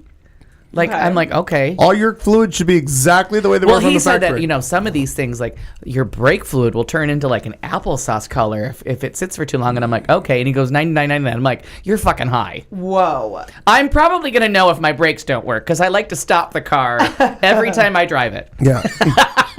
One of the things I do after I turn off the radio is apply the brakes. Actually, you apply the brakes first. Probably 'Cause not. Oh. I'm pretty sure I turned on the radio first.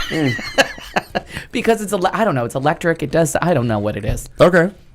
So, but it just cracked me up. This guy was trying to make conversation about anything because he was like, just go away for an hour and come back and we'll wash your car. And that's what they did. They washed the 'Cause car. there's nothing else to It do took them with an it. hour and 50 minutes to wash the car. And the guy's like, and because of that whole thing about you can't change the oil unless the oil is bad now, because they don't want you throwing. That's good. They don't want to ruin Which the makes environment. complete sense. They seriously pity fucked me at Ford. Oh. So I thought you would love that story because you probably would have said something crazy like, I can change your oil, and then I would have had to shoot you. But it made me laugh. The pity fuck that I got from everybody is they're like, just go stand over there and we're going to drive your car around a couple times. No, but the They didn't wash the inside, though. That's rude. Well, they just drive it through a thing. They also didn't charge me anything. I stood at the cashier with a credit card, and she's like, just leave. Just leave. Please. Los Right. Olivos. Great car wash. Just Oh, No, right there on McDowell and on Third. Yes, absolutely. Oh, they are so good. No, but in reference to the car, here's what I would like to do because I realize the way they build cars, lights come on, lights are timed. It's by mileage, it's by dates, it's whatever, because there's computers in your car. So the computers turn lights on. Please, yeah. Right. My 91 S10 has lights. My Dodge doesn't. My Dodge relies on me to know what the fuck I'm doing. Oh, I forgot the punchline. Oh, what's that? They didn't turn off the light because they did nothing to the car. So the check oil light is It's still on. Did you go back? Well, no. They've got to shut it off. I'll see him next March. No, but literally. When you've only driven What am I going to do next Easter? a few hundred more miles. They is all. right, and literally, you're not bullshitting. Like by next year, it'll be another 500 miles, Yeah. maybe. Because and I will have driven 250. of those. 4,100 to like 4,800, Right. maybe. Because the other car, the Cross Tour, when it died, it had 1,800 miles on it, which in 18 months, that's not bad. It's like 1,000. That's almost respectable. Oh, this car's, we're nowhere near that. No, like, it's not. Clearly, the trauma, I don't want to be inside a car. Like, that's what I've decided. I put so many miles on my car. I can't remember if we talked about this last week with Joe and his whole, like, I'm going to ride a bike and not have a car for 6 Oh, months, yeah. whatever the fuck that was. His car is on his way. Oh, I know. It's here. It's been on its way for weeks. It's here. When did it get here? Oh my God, it's totally here. Joe in the chat room, tell us when your car got here. It's been here for a few days. I've like seen video of him charging it. Like I've been really watching. No, I think that's video of someone charging No. a car. Oh, he said it was in Tennessee getting accessories. It was last week. Oh. Jesus. It's here now. Oh. It is here. But I decided last week with my bike ride all over Central Phoenix to go to dinner that, it's a funny thing to say that I don't drive, but guess what? When you're going to have dinner at that part of town, I'm going to take a fucking car. Like, you know what I mean? I'm not a bus girl. I'm not a public. No. You own a car. Right. I'm But not again, just don't that's take the why bus. I would say you go back and you buy a car. Right, like a cheap- Pay cash. You can buy an 83 Cutlass Supreme, nice, well kept by some woman in Sun City who's owned it since new. You know what the worst part is somebody saying you can go buy one from that gay guy in Central Phoenix.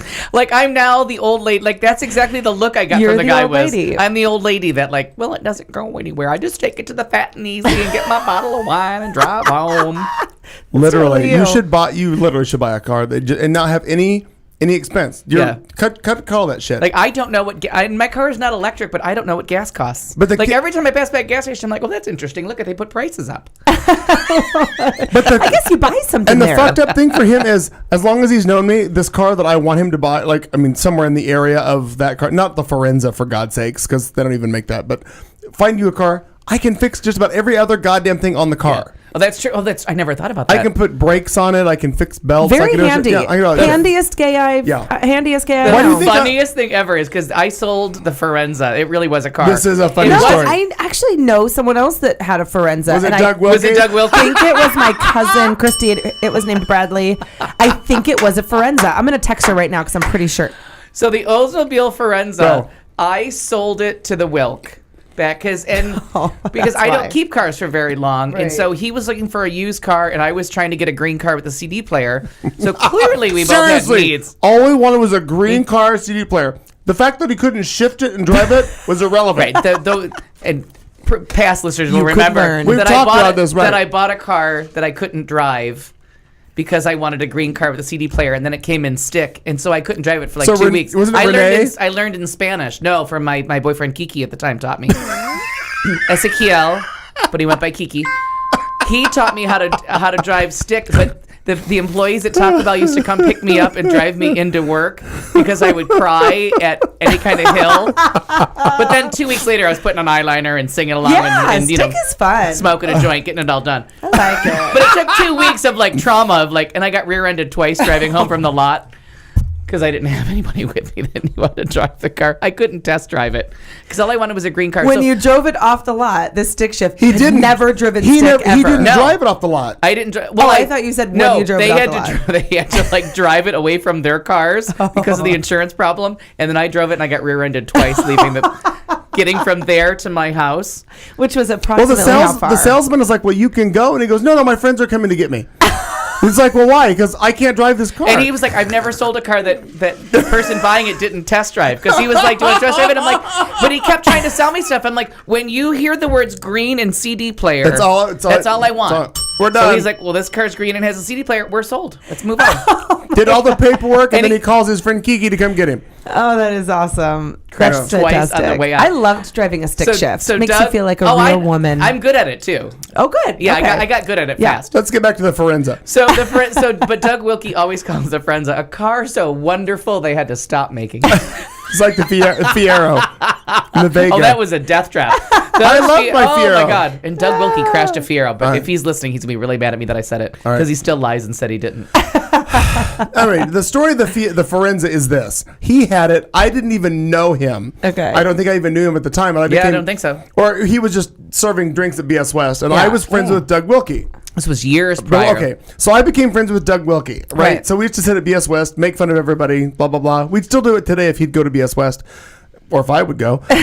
So we're sitting there, and all of a sudden, so he shows up at my house, and his car needs repair, and his car needs this, and blah, blah, blah. I'm like, well, I'll look at it. So I do. Like I still fucking do to everybody else. Yeah. So I'm looking at this car, and I'm doing all these kind of things, and I fix this, and the hood latch, and there was something else. Oh, and that was because of an accident. Right. So I fix For all my these. other boyfriend, Blas. So I fix all these things on this car, and he keeps driving this car that will never die.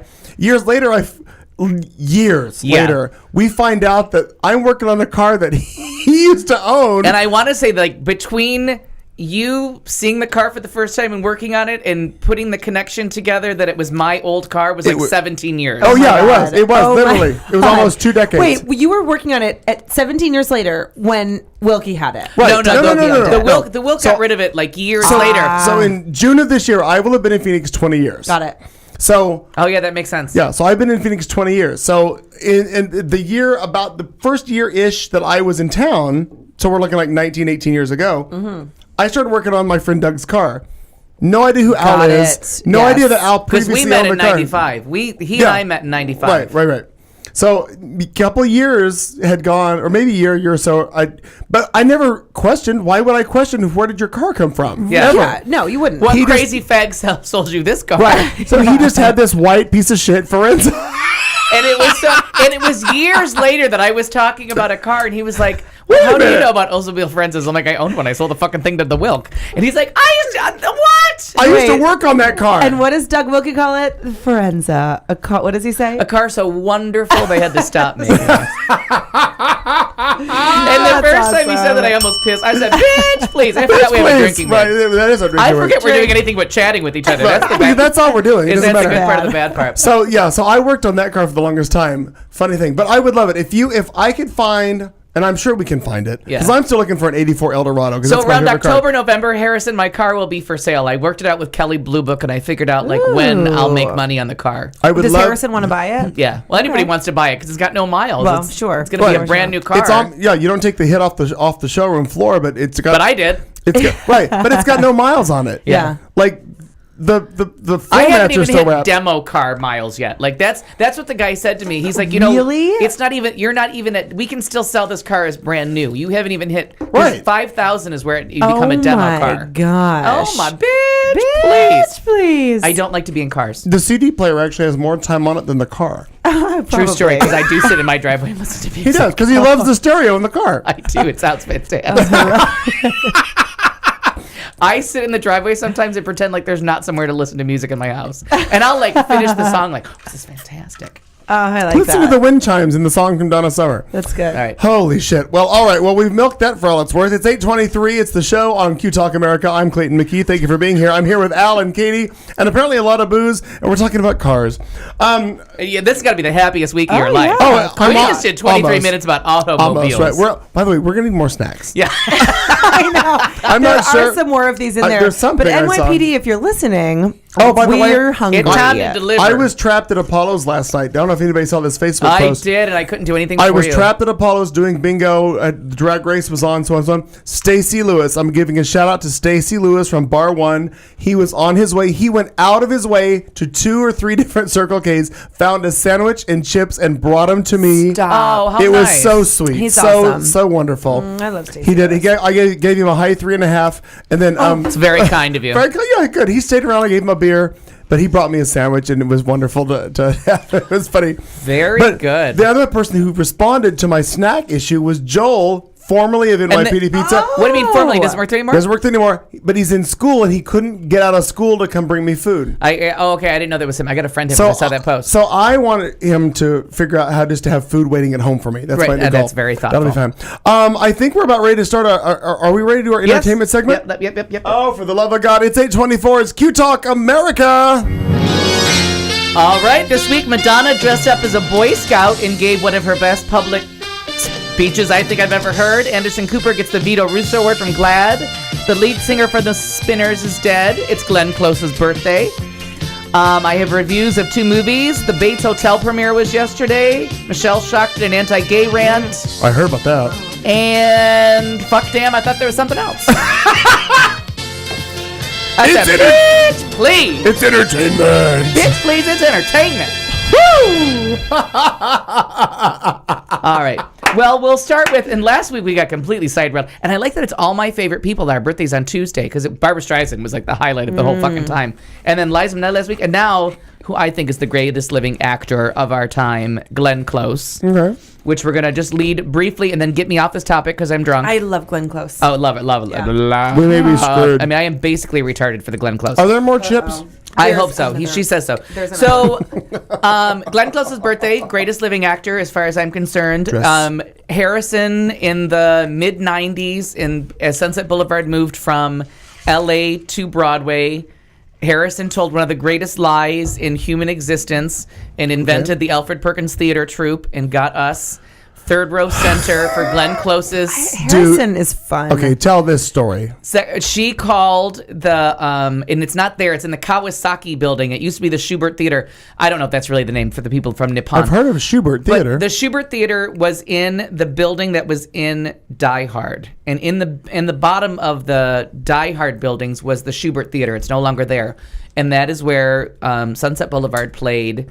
In LA, they did their LA run on their way to Broadway. They fired Patti LuPone. God bless them for thinking of that. Barbara Seville hates you for that. I know. And Harrison called and said that members of the Alfred Perkins Theater Troupe were coming to LA, and they had a Cirque du Soleil, but slightly more intimate, as in it took place in my living room. And that they were going to be doing some casting, and did they have any tickets available as something to do before they did their casting calls the next day. And they got us, seriously, second to last night of Glenn Close and Sunset Boulevard. Wow. We were third row center. Like when she lit the match, we smelled the smoke. Wow. And it was seriously one of the highlights of my life was that I saw Glenn Close that close before she went to Broadway in Sunset Boulevard, and it was that is so cool, spectacular. Really cool. It was so good, so good. The theater was gorgeous, everything was good, and obviously in honor of her, without really knowing, because I'm so close to Glenn, I watched Dangerous Liaisons on DVD the other day, which is one of my favorite movies. You may remember from the Throwing Up Oscar party that I went on and on about Glenn Close's. It's one of the greatest performances ever given is Glenn Close in Dangerous Liaisons. I watched that DVD. It is one of the shittiest transfers of a DVD in like recorded history. Whoop. So I seriously halfway through I was like, I need to go find out if this is on Blu-ray because this is unwatchable. Okay. It's so bad. On a regular old DVD? It's so bad. Because there's that era of movies that weren't like Silence of the Lambs, but prior to this was what I thought was the worst. Well, Evita, Silence of the Lambs are like so bad. There's a big list. So bad. Like the DVDs are such bad quality. It's such a bad transfer. So I was like, somebody has to have cleaned this up. Like somebody with a paintbrush has to have gotten to what it was, a gorgeous movie. But now I'm like, and then you get a really good TV. It looks like shit.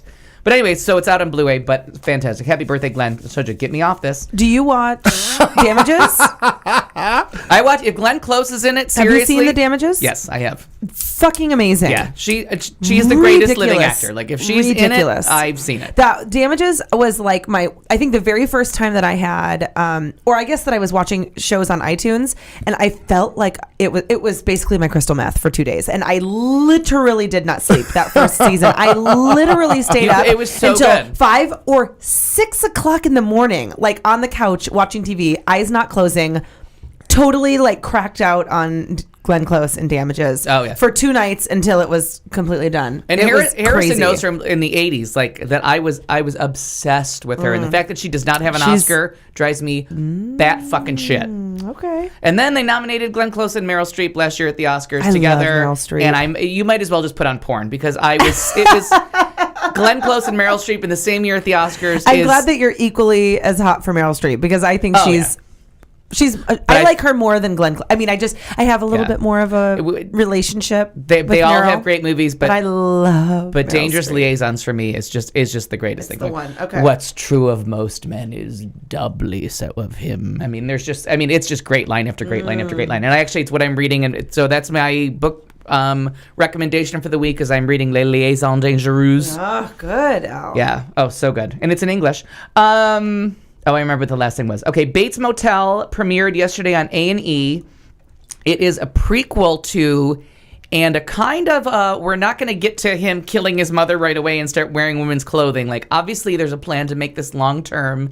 It's Vera Farmiga from The Departed and from Up in the Air, and it's Freddie Highmore from Neverland and Charlie and the Chocolate Factory, the little kid.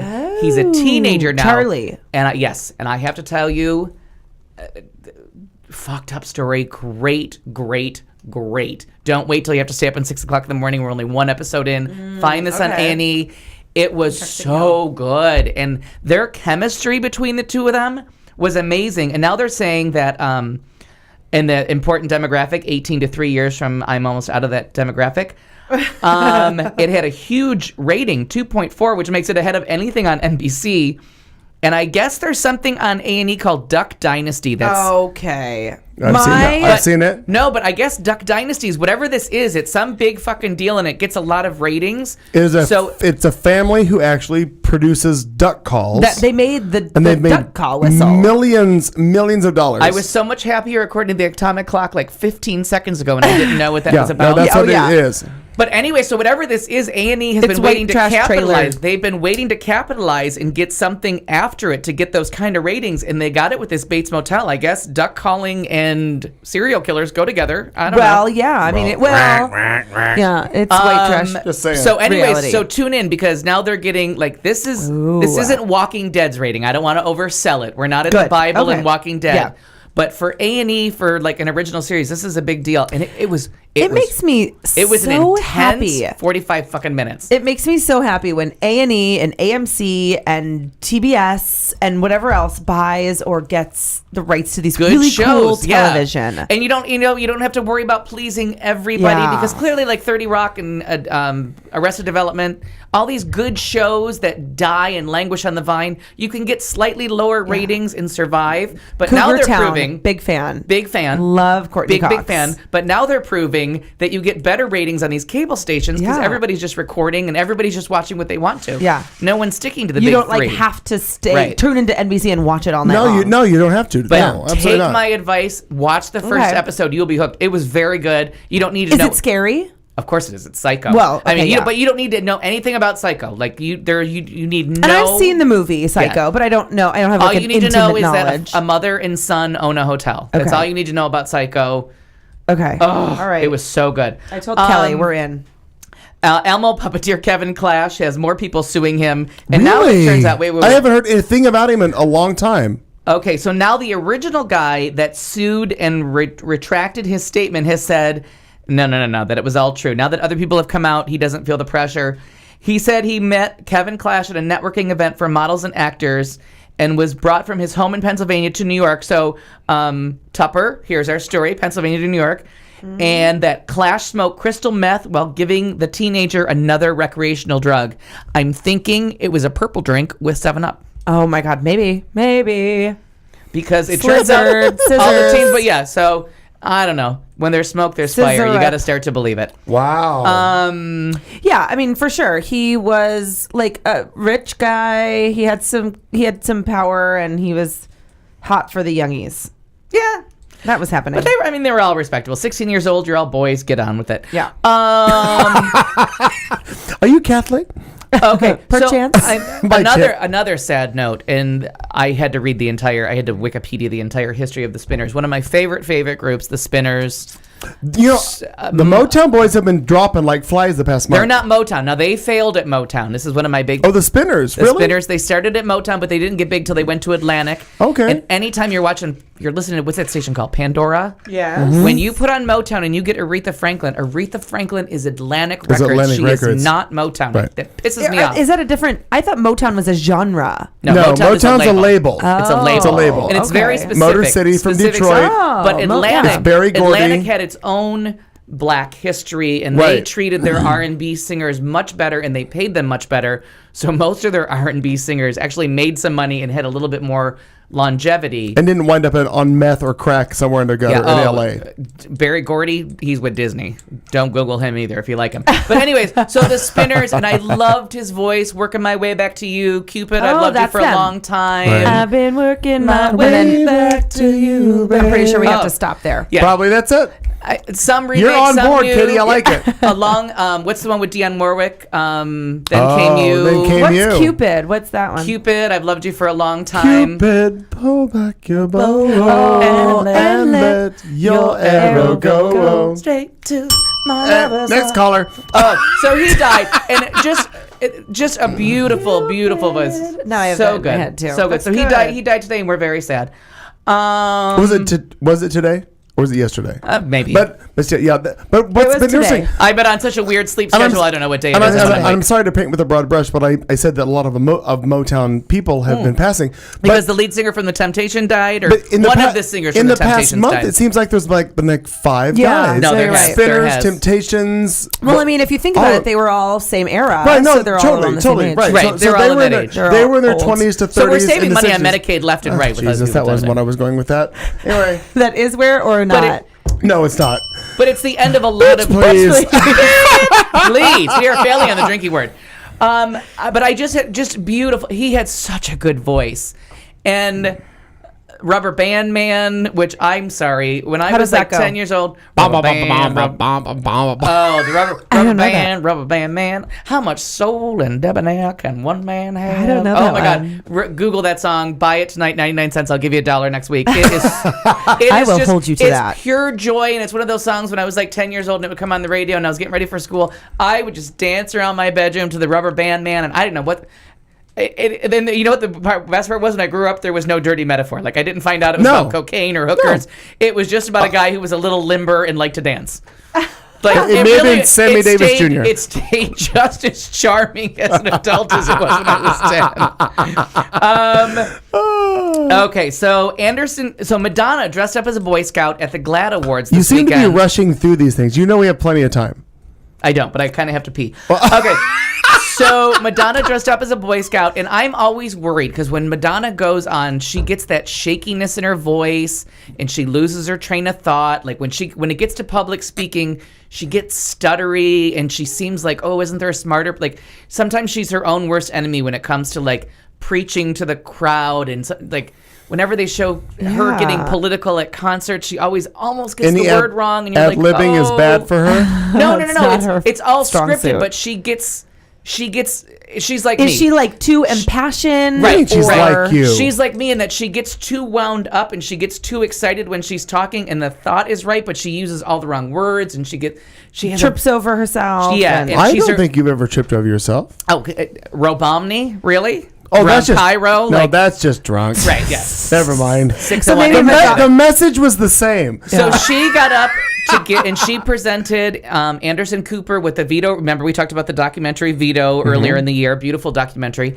And the Vito Russo Award they give out every year at GLAAD. And I guess this is like the 4th one he's won. But she gave a great speech dressed up as a Boy Scout, talking about she didn't want anything to do with an organization that had any doubts about equality.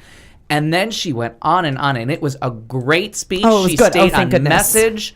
She looked good. And Doug and I were talking about it, and he was like, I didn't agree with that. And he's like, I hate when people, I can't criticize Madonna. You can, but the point wasn't what she looked like. The point was that how well she spoke and how well she got the fact that she's been fighting for equality in any manner and for HIV, for AIDS awareness, for everything since day one. This woman really got on the bandwagon really early. No, and maybe Jodie Foster.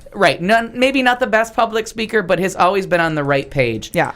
And the speech, if you get a chance, Google it. It's up there. Yeah, I saw them. I saw like that her face had been in the news, but I hadn't. It's a 6-minute speech that will bring you to tears. It is just perfection. She stays on message. It's beautifully written, and she talks about the fact that she wrote it herself, that no one else can write her copy. Does really well. It's so good. It's worth Googling. It's on my Facebook page if you're friends with me on Facebook. I actually think I saw it today on your Facebook. It was so good. And then Anderson Cooper got up and accepted the Vito Russo Award, and he was any reservations I had about how long it took him to come out, gone. Oh, he was good. He was so good. Acknowledged his partner, thanked CNN, talked about like how he got started in broadcasting, what he thinks the duty of news is, was like kind of starstruck by Madonna. Like it was just perfect notes from beginning to end. It's like 8 or 9 minutes of like everybody doing and saying the right thing about like equality and fighting for the same cause, and we're all on the same team. And it was so well done. I'll have to watch that. And I thought Anderson Cooper kind of pussied out that he didn't come out earlier, but then when you hear his story, you're like, okay, it was your time. Right. Like you've kind of backdoored your way into this but he business. had to get to the level of where he is. That it made a difference. Right. So now that he's established himself, whether it was under the radar or not, it's like, okay, I'm where I am, and it doesn't make any difference what the fuck I am. He was always promoting the right causes. He was always talking for the right team. He just didn't he didn't make himself part of the story, which I have to give him credit for, that he didn't interject, well, I'm gay, fuck you. Right.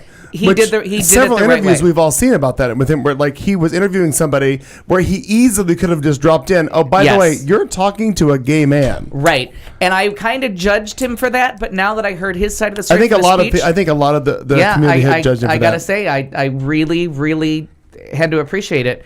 Now, I don't remember her, but the name is so familiar. What? Michelle Shocked. Yes, I don't know I remember her, but I saw this. Yeah, I remember the name, and I can't picture her, but I heard it actually today on the radio. You're welcome to continue on. Yeah, with that. she was like a Lilith Fair. Like, I guess at one point she was a lesbian, and then she was born again Christian. No, she had a partner. She fucked herself. They said she had a partner for like 6 years. Oh my God. And then she was born again Christian and dropped the partner, and then now she's Christian again, and then she went on a serious anti-gay rant, and when they called her on it, she didn't do I was really talking about cheese. You know what I mean? How they keep doing that. All these people are like, well, you took it out of context. Right. She was like, oh no. I meant it. And she's been backing it up on Twitter. So they've canceled all of her concerts. Oh, yes. Her concerts are dropping like flies. But I honestly, so if somebody can put it in the chat room, and I'll get back to the chat room in a minute when I'm done reading my list, what her song was, because the name is so familiar, but she doesn't look familiar.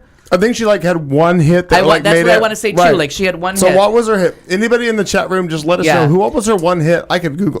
I'll see what I can do at Google. So, and I have 2 movie reviews for people out there that may want to rent something delightful over the next couple days. Would you like to take a bathroom break before? I mean, my God. No, I'm just going to do these 2 reviews, and then we'll move on. Yeah. The first one is Celeste and Jesse Forever. If you're familiar with Rashida Jones she was on The Office for a while. Now she's Ann Perkins on Ann Perkins Cooey. Right, on Parks and Recreation. Or Ann Perkins. Just Ann Perkins. Unicorn Nurse. And I love it that what's her face always calls her, you're a unicorn nurse. You're so special.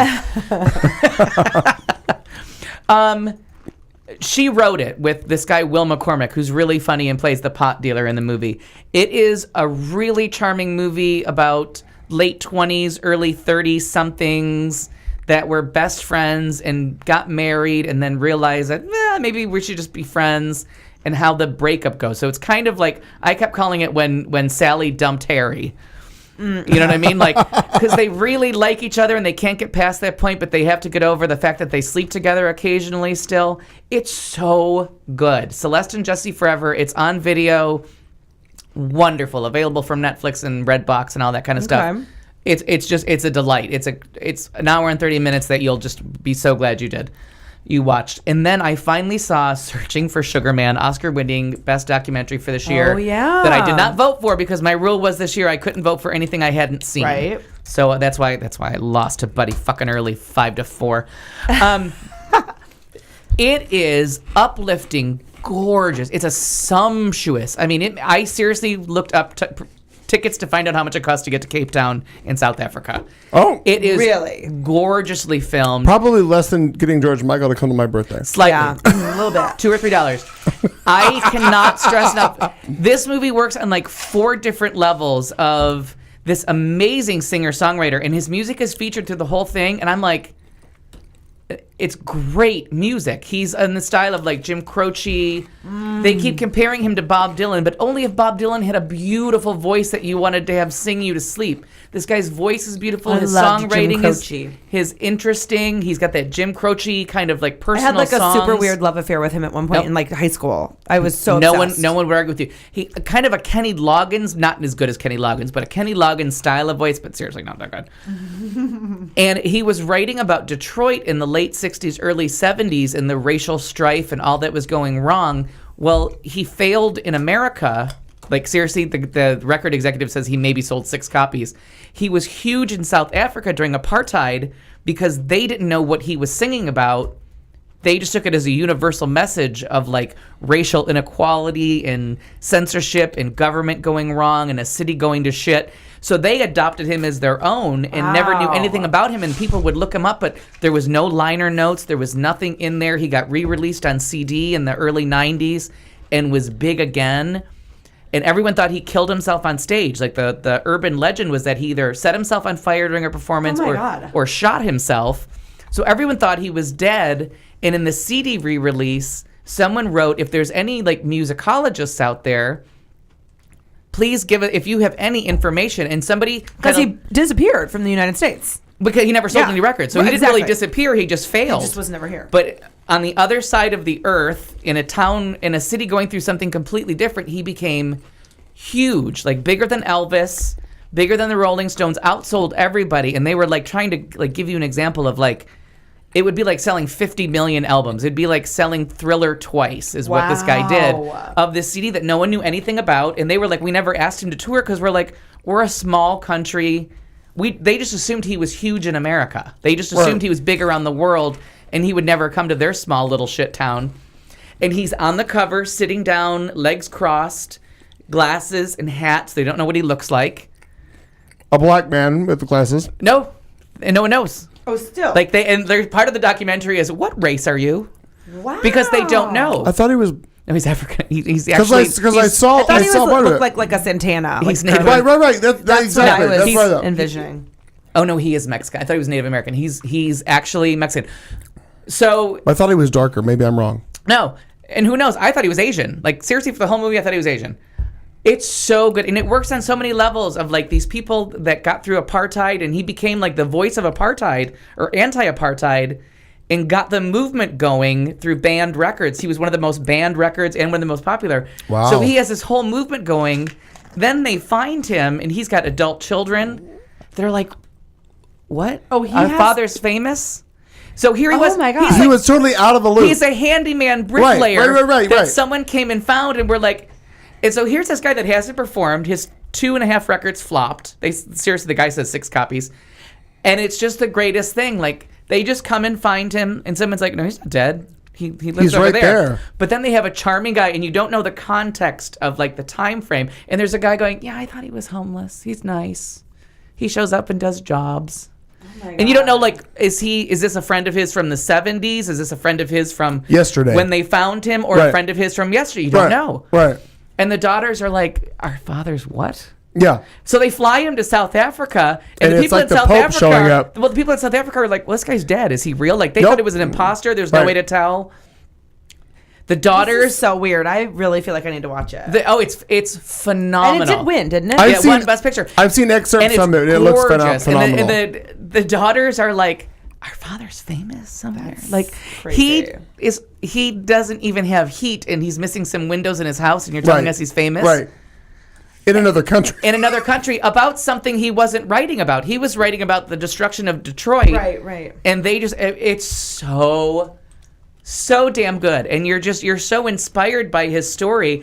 So when they get there and they're all in South Africa, and the children don't believe that he's really him, the South Africans are like, this could be anybody. We don't know what he looks like.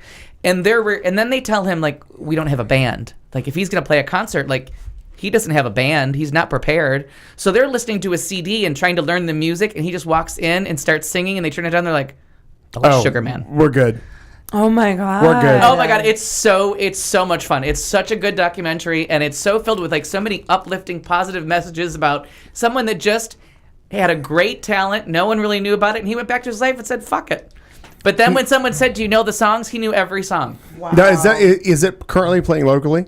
It's on video. It just came out on video a couple weeks ago. I just saw it on video. I'm sure you said that, and I was trying to pay attention. Well, when I'm trying busy. to get video choices. I want to find for, like, it on people Netflix. Oh yeah, that's why I got it. It's not. I very rarely watch the streaming. I try to get only stuff that you can mail in, because the streaming choices are all shit.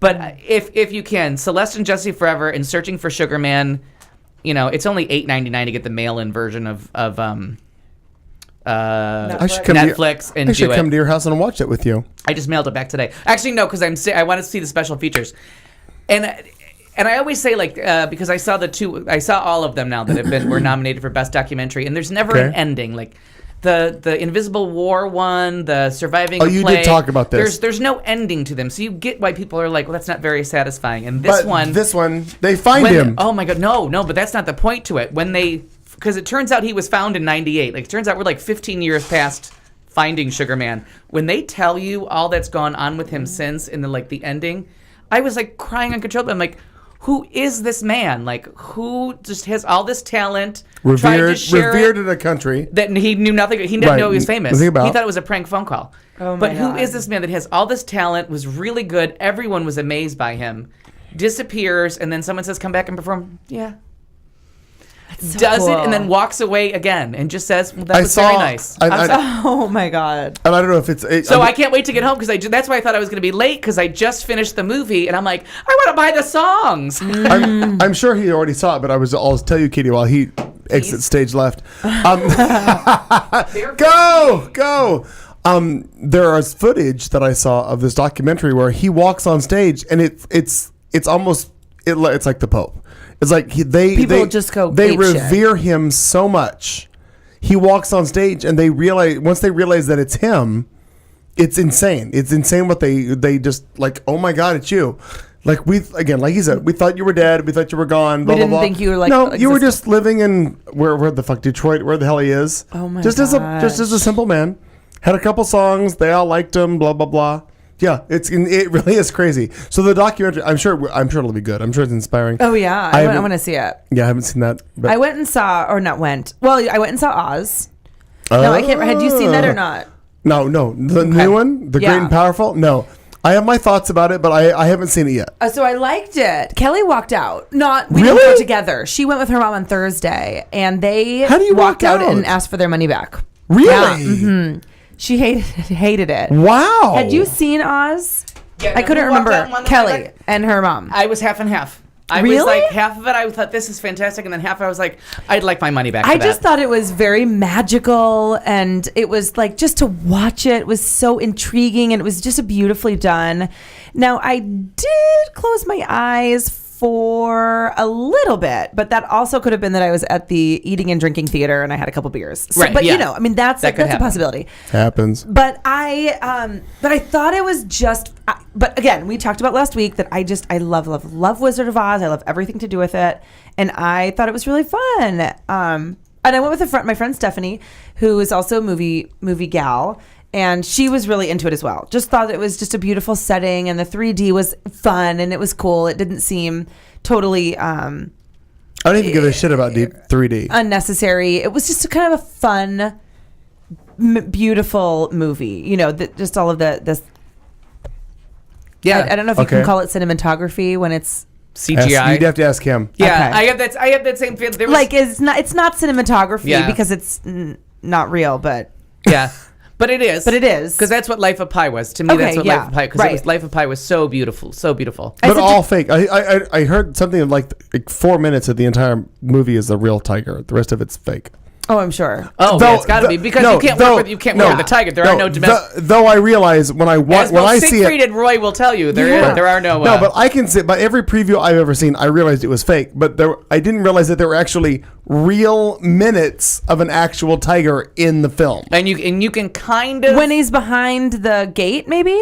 Oh yeah, well, I mean when they're in the zoo on the In the water, I zoo. think it's probably very rare All that fake. anything that you're not going to get a tiger onto a boat or get a tiger to swim. There's a couple things that a tiger ain't going to do on cue. Okay. But I do. Unless you give him Frosted Flakes. Well, as we waste more time. So what I finally did. Well, we're not wasting time. We love it. We talked about it all last It's our summer, show. and I just never got around to it. Please. Please, I keep forgetting the drinking word. I got to make a drink. I finally got around to it. Was I got Jaws on Blu-ray, the restoration. Remember they released it with Shark Week last week, and I just never got around to watching it. It's been sitting there. Okay. I finally watched it. Oh my sweet Jesus! What? These restoration videos that they're doing, and they had kind of done it for I had a Laserdisc player, and then there's something in the extras where they talk about a lot of people got Laserdisc players just to see Jaws. Fixed up. That Jaws was one of the biggest selling laser discs there was. Okay. Because everyone wanted to see better quality, but even they didn't get near it. Now they did the hand painting like they did with Oh wow. The Wizard of Oz and Gone with the Wind. Like they gave Jaws the same treatment. Okay. Okay, as much as I've always raved about if you see it in Letterboxd, see this movie done correctly and how beautifully filmed it is, cinematography for Jaws, this movie restored is a painting. It is so gorgeous. Plus, you get a great movie. I mean, the third act of that movie is fantastic. I've never seen Jaws. Oh, the third. I've seen it, but I don't recall it. It I was so really young. is. I was so It young. really is that good. And one of the extras was they showed Steven Spielberg and his family watching the Academy Award nominations when he gets snubbed for Best Director and gets the Best Picture nomination. Yeah. And he's all disappointed because he had gotten the Directors Guild. Everything that Ben Affleck went through, he went through it for Argo. He went through with Jaws.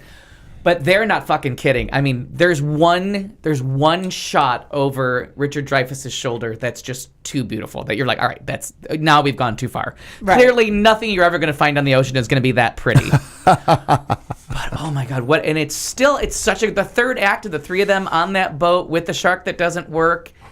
And just the acting, it's just such a great movie. All right, I'll have to see that at some point. Oh, you know what? And rent the Blu-ray, find the Blu-ray, and get that restored version. It's a sumptuous feast for the eyes. There's no other way to describe it. I saw another movie. Feast. What? We rented Flight.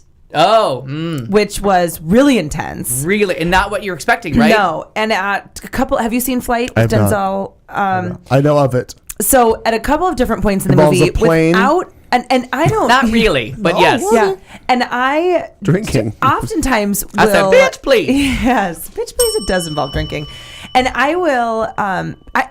When I'm watching a movie at home, I rarely put down the computer, put down the phone, and focus. And I turned off the lights and was like really ready to watch this movie. I cried at a couple different points in the movie, like without even really realizing that I was getting so emotional. Yeah. I mean, the whole crash sequence, I was in tears. I mean, I was just like... But so much more. Like, John Goodman, another fantastic performance. I'm so happy for him in his career. I love him. That's a great movie. Oh, it was so good. So that's available another on good video. rental. Yep, available on rental. Yep. I certainly don't mean to cut you short, Katie, because we have plenty of time. We have hour 3 coming up. If you'd like to talk more about that Oh, wait, who's Flight. Josh? I don't know. I'm not watching it. It's hour 2. If you are listening on the podcast, audio alone, hour 3 is available. Look for it. If you're watching on video, keep going because we keep on keeping on. The video is all 3 hours, sequential altogether. It's coming up on the end of hour 2. Hour 3 is coming up next. That's where we go into thoughtful vulgarity. More drinking, more talking. It's Al, Katie, and myself. I'm Clayton McKee. We are on Q Talk America. We'll see you on the other side. Stay with us. You've been listening to The Show on Q Talk America.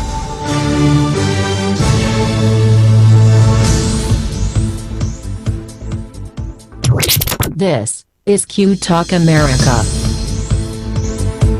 The following broadcast contains adult humor, language, and topics, along with partial nudity. Actual knowledge is used sparingly. This show is a result of a lost bet and a bad game of rock, paper, scissors. It's The Show with Clayton McKee. And now, a man with a face for radio, Clayton McKee. Oh, good evening once again. It's the top of hour 3. It's the final hour of our show. We do it every Tuesday. My name is Clayton McKee. Thank you for being here. It's Q Talk America. Ladies and gentlemen, I'm here with Katy June and Al Perkins. It's the 3 of us in the studio on this Tuesday night. And no one has no one has died in our dead list. I thought Ed Asner was going to get it, but he wasn't in last week's list. Oh, but yeah, still but alive. that was a good pick. But everybody's still alive. He was in the hospital and he's out. We have a lot coming up this hour. Does anybody want to change something on the list? Because I'm good with our list still. Because I think the Queen is precarious at this point. I almost want to change my bet from... Well, we can't even get into that. I haven't played the Open yet. Oh, no, but I'm just... Well, we have questions from the board. So, yeah, we do. Okay, the Talking Dead is what the show should really be called. I'll let you guys go into yours. I'm going to make a list. I need a drink. You guys continue to talk. Katie and Al are going to take over right now. It's the top of hour 3. Thank you for being here. And The Show with Katie and Al and The Walking Dead. Right. And me just pushing buttons and getting a drink. No, you talked to her. We did a 30-minute car section for you. You got 1/6 of the show. Bitch, please! I thought this week was kind of the Michonne, Rick, and Carl version of Woodbury, where you got only the Woodbury people. Yeah. I liked it. Yeah, I liked it. I liked it too. And I didn't realize that was happening until the very end when they showed Rick at the tail end, or right when they see Andrea. Please, he's fucking crazy. Well, and then when they showed him standing there lookout at the prison, and I was like, oh my God, I can't believe he hasn't been in this at all. Like, we didn't see Rick until that. Or anyone until that point.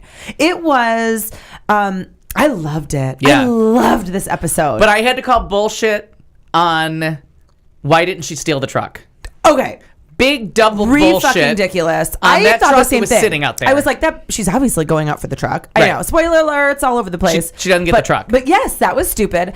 I also was really confused about. I mean, I get that the governor might not have died, but there was a lot of. That was a lot of walkers, and he was out of everything. You heard all those you heard all the bullets go off, Yeah. and he's not carrying a ton of extra ammo. I mean, he didn't have it on his body, like he didn't have the place for it. It was a very do imagina, as they say. Like I don't know what that means. It means but God it in the was. machine, where God just reaches in and pulls you out of it. Yeah, okay. It's a really, really, really shitty storytelling technique. To have it's God as the machine to pull you out of whatever predicament you're in. Because that was bullshit. I did not like it. He was freaking out. You heard him screaming. I mean, and I get it. Yeah, we were supposed to think he was dead so that they could go to the next, I know, cut to the next that was piece. a cheap shot. But it was stupid. I wanted him to die. Like, I was ready for him to die, and I'm ready for the next thing that happens to Woodbury after the governor's gone. Now, Dallas Roberts, who plays, I'm going to call him Norman, but that's not the right name. He plays the nerdy guy. Yeah, what's his name? The one who ultimately... Bernard, what's his name? Ooh, he signed on to a CBS show. They just had his contract, because I love to read about people's contracts to find out who's leaving. Where do you read about that? It's on entertainmentweekly.com or IMDb. Good, yes. And they said he signed on. Now, that doesn't mean that you can't film both, because they film an off, like the guy from Weeds that I saw the play with, the guy that was on Weeds and 30 Rock, the Jack's secretary. Right.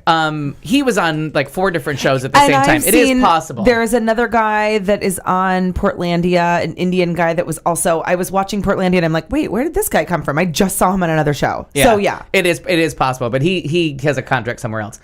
Okay, wait. I need to look up The Walking Dead. Okay, I loved how they. I like to watch the demise of Woodbury, and the whole time I was watching it, I kept going back to that very first time that we saw Woodbury, and I was thinking, oh my God, this is like genius. It's amazing. And it just it makes you think that nothing can sustain in that kind of a world. Like Milton. What is it? Milton. Thank you. And the fact that they gave up that Milton knew him before he was the governor. Yeah. And so he already knows that he's crazy. Like, why isn't he playing along with that? Mm-hmm. Like, why, if he already knew him and he knew he was unstable, fucked up. Yeah. Fucked up. There's only 2 more weeks. And Milton set the things on fire, didn't he? Oh, of course. Yeah. I mean, we don't know that for sure. But that's what I thought at the end when he's like, I already know. I'm like, oh, Milton, run. So on the Talking Dead, which is not this show, but on the real Talking Dead, they were saying that the torture room was not set up for Michonne, but was always meant for Andrea. Oh. Because as soon as he realized that she was on a different team, he wanted her to know when he put her in that room what she was in for. And I think that he knew she was watching from the rafters. I mean, there was no way that he couldn't have seen that. He's so in tune. Right. There were so many times where I'm like, come on. Yeah. There was no way. Yeah. Oh, I am excited for next week of The Walking Dead. I just can't wait to see what happens. And and I was like, and I thought in my head, well, they're not going to kill off Andrea. Well, bitch, please. They kill off everybody. Yeah, they will kill her off. Now, in the comic books, I'll give you a slight spoiler alert. I'm ready for it. The governor viciously rapes Michonne, and then she gets her revenge by killing him. Oh. So in the comic books, say yes. I overheard. I'm trying to get us back on the air, so keep going. Good. I overheard your phone conversation with Mike last night about your plans to come out to me. The only thing I need you to plan is to bring home orange juice and bread after class. We are out, like you now. I've known you were gay since you were 6, and I've loved you since you were born, Dad. I mean, tears That I just know. like makes me want to cry. And then the P.S. Your mom and I think you and Mike make a cute couple. Oh, I did see that. Everything about that letter was charming. Yes. I did Like, see that. I thought that was adorable. I'm like, I'm this- ready for your speech, but before you make it, could you stop and get some orange juice and bread? I know. Like, that was I very just- nice. At least he knows what goes with vodka. I was trying to read it to Kelly, and I literally could not get through it without crying because I was just like, it was sweet and poignant and not over dramatic And very just succinct. Like, we're out. We're out. you know. Oh, I just loved it. I wish just all parents could Everybody's be like on the that. same page. I think that just a charming letter. Like, And just a great dad. I mean, just Yeah. a sweet guy. Yeah, so that was really fun. There's great. Now, did you hear the Lily Tomlin story? Because I thought of you. I don't know if you saw that interview with Lily Tomlin where they asked her about gay marriage because she's been with Jane Wagner for 42 years, and she was like, I don't really care. Well, she was kind of like, well, we never really wanted to get married, but as soon as we heard somebody wanted to, we were like, yeah, we'll give you your money, our time, and they're like, we're gonna get married now. She's like, no, still not part of what we want to do. No, we're good. Yeah, no, I hadn't heard that, but I am enjoying her on the new. You think it's a man? The Reba McEntire show. What? I'm enjoying that on the Friday nights. The Malibu Country on ABC. Yeah, she plays the mom. She plays the mom, and sitcom-y it's for so fun. No. Well, Tim just seems... Jay Rodriguez is on it from Queer Eye for the Straight Guy. Jay Rodriguez plays. Is he the cute little one? He plays the regular producer's like office person. Yeah. Lily Tomlin is in a gray wig and plays a drinking mother from Kentucky. Stoned, like she's funny as shit. She's a bowler and she's stoned and she drinks all the time. And the two kids that play her kids, the one who plays the dumb kid, Cash, is phenomenal. He knows his place. His comedic timing is fantastic. So it's not just like a stupid sitcom. I don't think it is. I think it's funny. No, and it's really kind of out there for what because they're pushing it with that very traditional Last Man. I think it's called Last Man Standing with Tim Allen. Mm-hmm. They're pushing it with that. that. I've seen all the commercial. I mean, I've seen all the. But it's really promotion. kind of out there and kind of. I think it's very funny. Well, maybe I'll have to Tim just sent me a out. text that he was really in it because he's a big Lily Tomlin fan, so he was watching it just for her, and he's like, I got to admit, I'm just hooked now. Like I was watching it just because he'll watch anything with Lily Tomlin. Okay. Kelly will watch anything with Scott Baio, and she watches his new show called I Know It's Horrible. See Dad Run. Different levels of talent, but I get it. It makes me want to punch myself in the head. That was like her one and only man crush. She actually has his record album. I'm going to tell you something. And framed, signed and framed. From his record. I'm going to tell you something that none of you and nobody listening is going to give a shit about. Okay. So stand by. Mark the time. Yeah, mark the time. 9:13. So last Sunday, after I don't for whatever reason, I wound up in a recliner in my living room and I turned on TV and I found it had already started. It's a mad world. Fun. It is in Technicolor. It is every celebrity that was in Hollywood from in the 50s to 60s. I want to say it's like 1963, 61, somewhere in there, right? Yeah.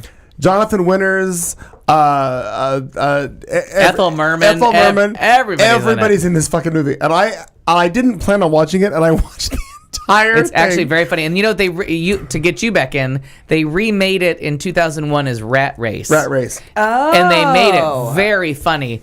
And I always tell people, that movie. September 10th of 2001, that night, I was at the theater watching Rat Race and laughed my ass off and couldn't wait the next day to be like, oh my God, we got to get stoned and go see Rat Race. But then something else came up.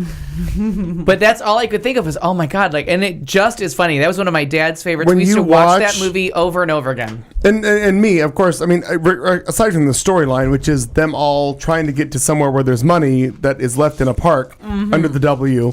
But the funny part to me is all of the shit they go through that is through all these 1950s cars and just the camp that it is, like, and the cameos, like Don Knotts is in it just randomly. He drives somebody.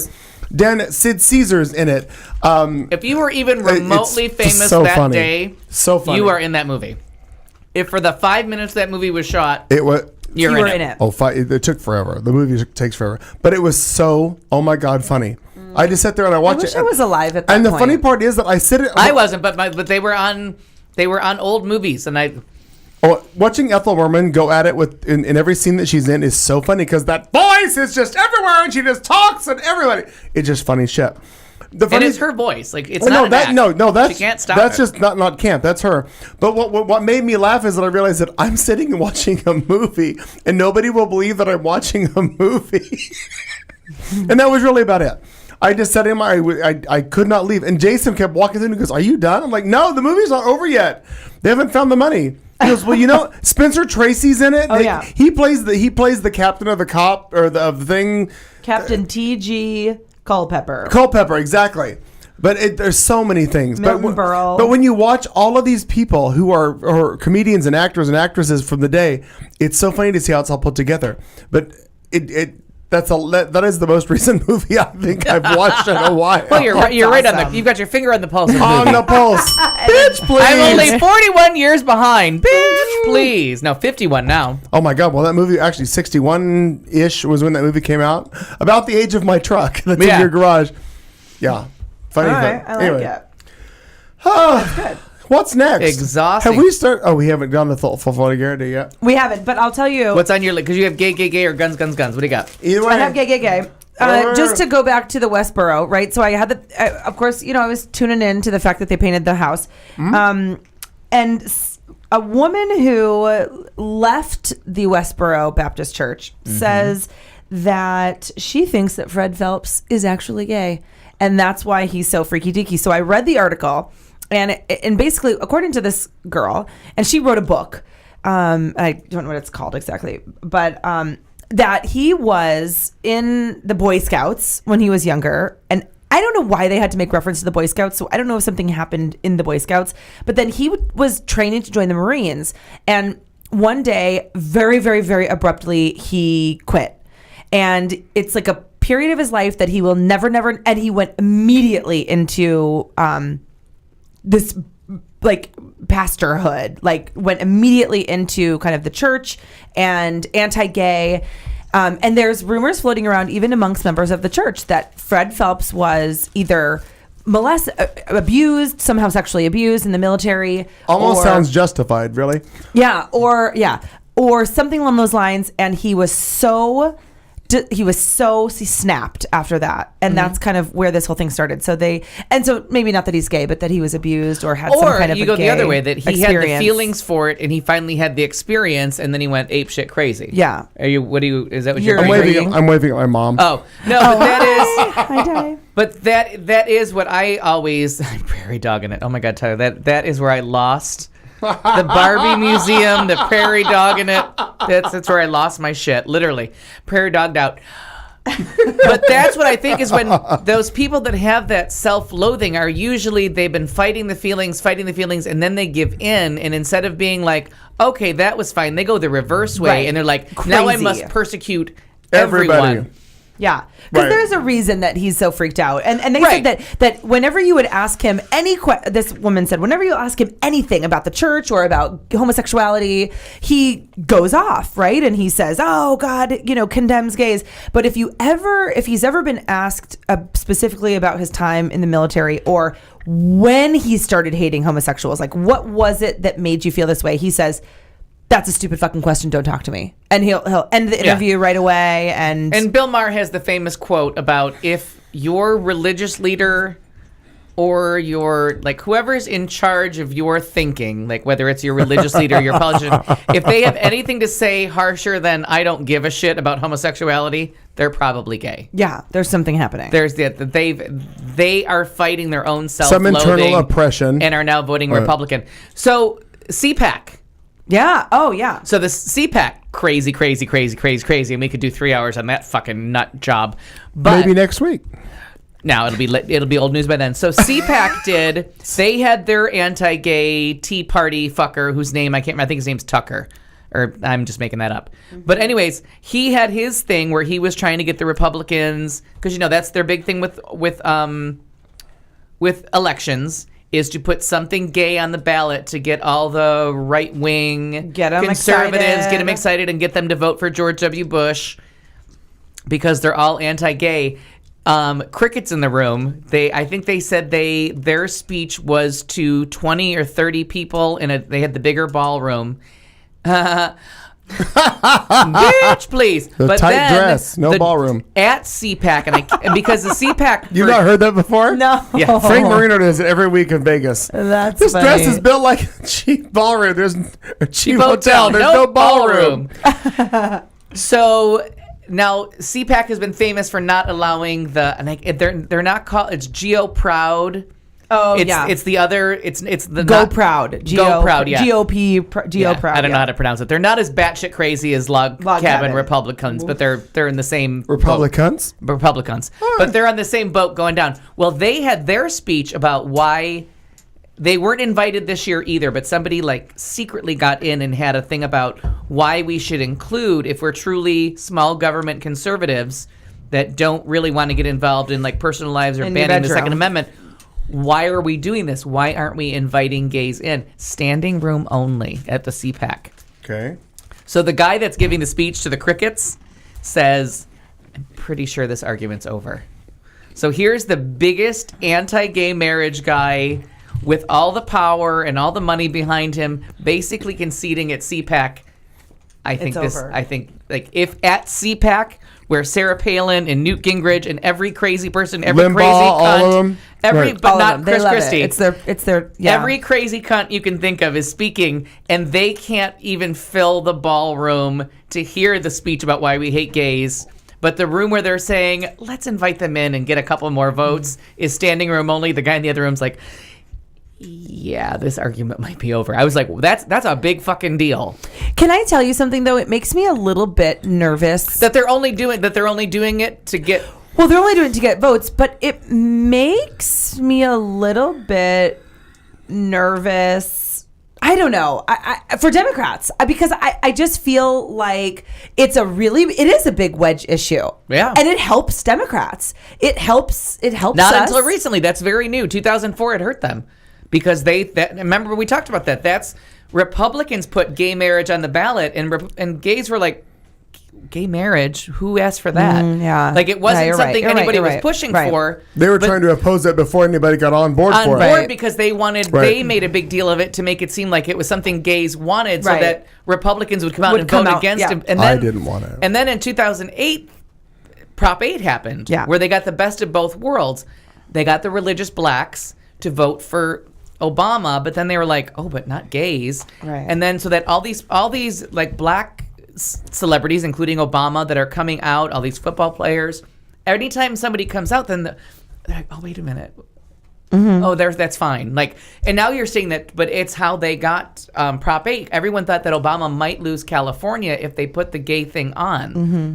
Republicans actually thought they had a shot at winning California. How politicized. It's Karl Rove. It all is. And you know what that's called? That's the Karl Rove game. Like, God. Karl Rove is that evil little fucker, that bitch please. And he's probably a fag too, because he's such a he's such a cocksucker. Yeah, he definitely sucks cock. Wow, we're gonna get Lots sued. I hope so. I would love to go to court with Karl Rove. I'd love to get within Michonne knife range of Karl Rove. Slice that little just fucker take it up. in, sneak that in through the. Not that he fucks midgets, but he's a midget fucker. Yeah, but he probably does.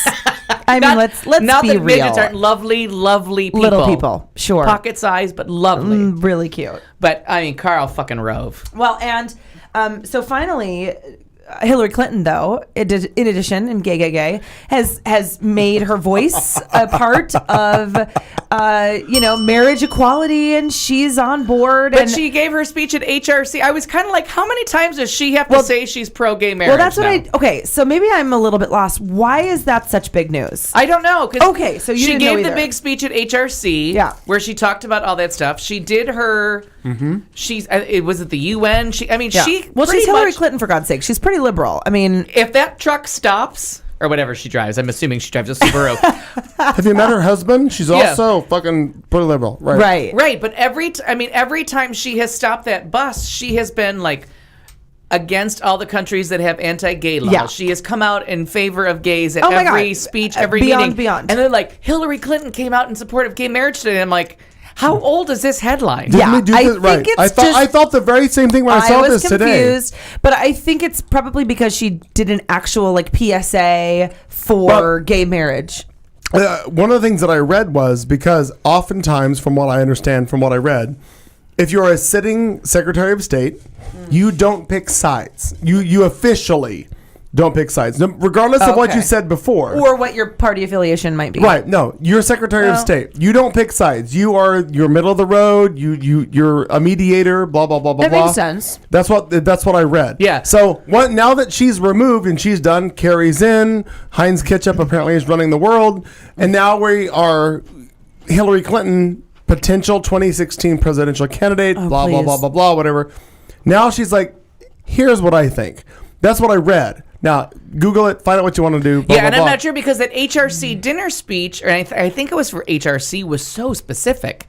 I mean, that was on Facebook for a month of like that fabulous speech that she gave. But was that before she was? No, it was like 3 months ago. It hasn't been that long. It was like All right. September. Okay, so now this was the topic of conversation at dinner the other night that got all kinds of shouts and yelling going. I probably saw Mark after this. Oh no, it wasn't Mark. It was Joel and his husband Brett, and me and Doug and some lovely person that I met. Or Doug and I. So Hillary Clinton will be 69. Wow. In 2016. Love her. Wow. Now it has been so long, like an election cycle. By the time the next election comes up, the last time we had a president out of his 40s elected was 1992. That will be 23 years. That's an 18-year-old and 4 more years of voting since we've had an older president. So now the norm is, and now that's the biggest demographic voting now is young people, minorities. If we as Democrats, as I'm assuming the 3 of us are, and 2 listeners, if we Let me check on the listeners. Don't say the number, it's so sad. I will. Just pretend it has 1 million after it. Yep. Yep.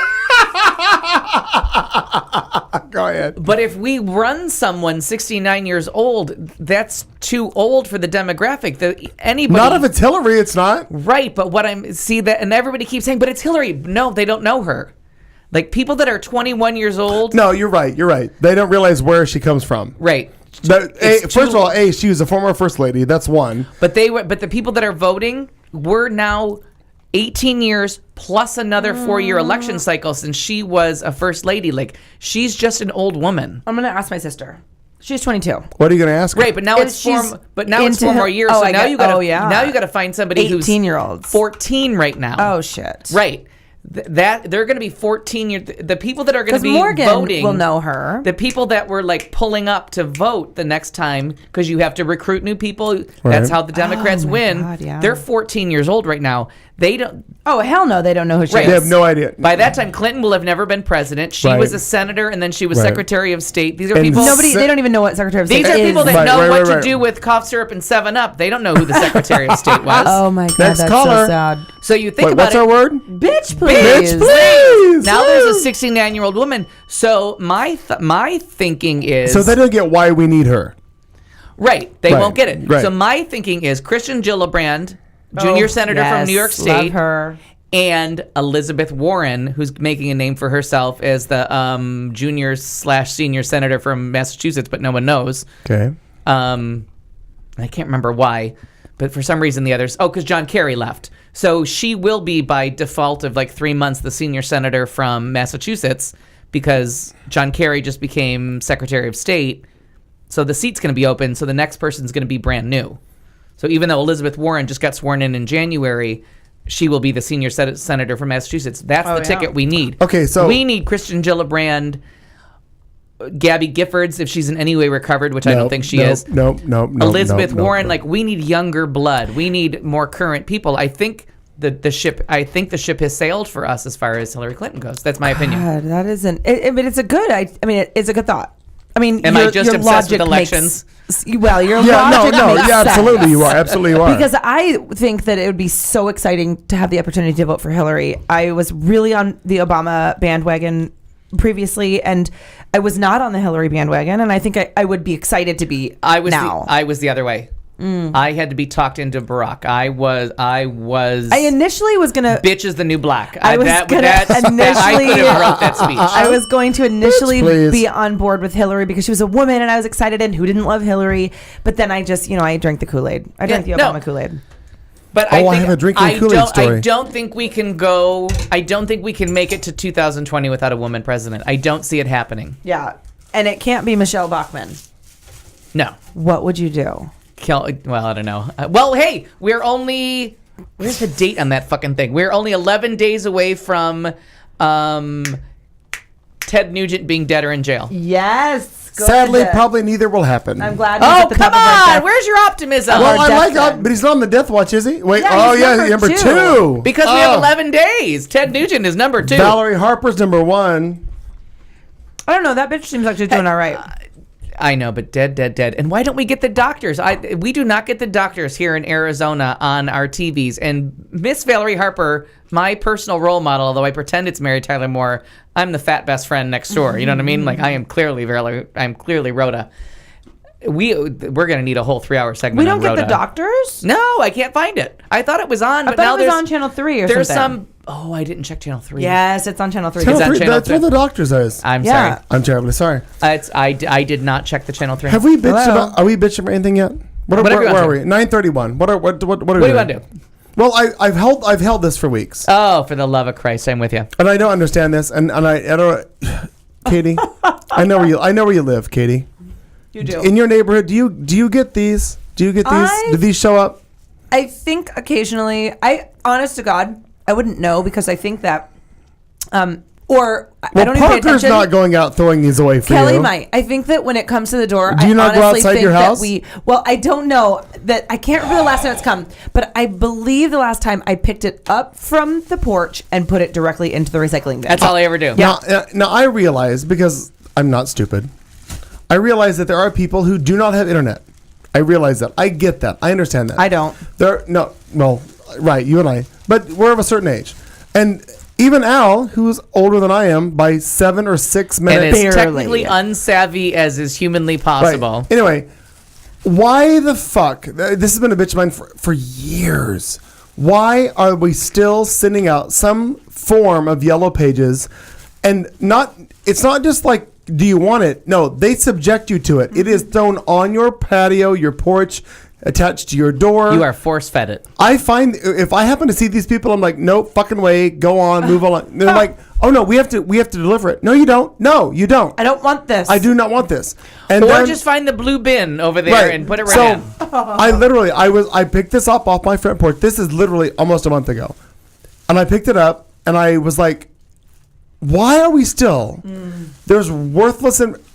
If you know what, I think it's worthless information. Call the operator and ask for it. Call somebody. And does she still exist? No, virtually no. I don't know. No, virtually no. Because they just keep producing this and killing trees and and wasting time. It's just a waste. But then it makes me feel a little bit sad for the people that publish because they're going to be out of a job. I don't feel sad at all. And you know what's funny about this? But you can advertise on qtalkamerica.com and we'll put you in the banner. Here's what I don't feel bad about. I'm assuming that's true. I don't feel bad about anybody in regards to, and I've seen several of the newspapers. Okay. Several of the and I'm sorry that this has to be the factor of it is times change. So we're all electronic, we're all TV, TV, we're phone, we're internet, blah blah blah blah. Printed media, though some people really love to have it in their fingers and their hands, they hold it and they want to read a newspaper, it's very passé. Very passé. So unless you are connected Facebook and you're online, you have a website, and you have all these the technical Twitter and blah, blah, all these other things, you're done. We're out. We're done. We're out.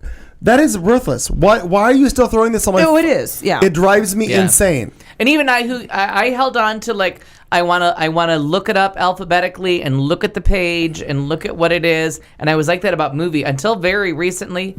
I wanted a local newspaper and I wanted to look at the movie times all on one page. And I wanted to plot out my day, but they won me over. They got it. Well, they don't even have them anymore. I was noticing that we get the Sunday paper and then the Wednesday. They just literally give it to us for free. You actually still subscribe? We get... Oh, I've eaten basically every single chip here. Oh, then fuck it. Sorry That's a about bottle that. of beer in the bucket. I'm good. I got 2 of these left. I'm good. I almost want the cookies. But anyway... Yes, so we subscribe to the Sunday paper, and the only reason is because Kelly likes to look through the ads. She gets it that she likes on her Sunday morning. She goes out and gets the paper and watches puts on the television and That goes, is its own. and flips through the New York Times, the Sunday New York Times, the art section. There's no. It's not the same online. It really isn't. No. I can pull it up on here. On this little doohickey, it's not the same as actually holding the art section of the New York Times in my And I like hands. to look through the paper as well. I read the paper on Sunday, and Kelly looks through the ads.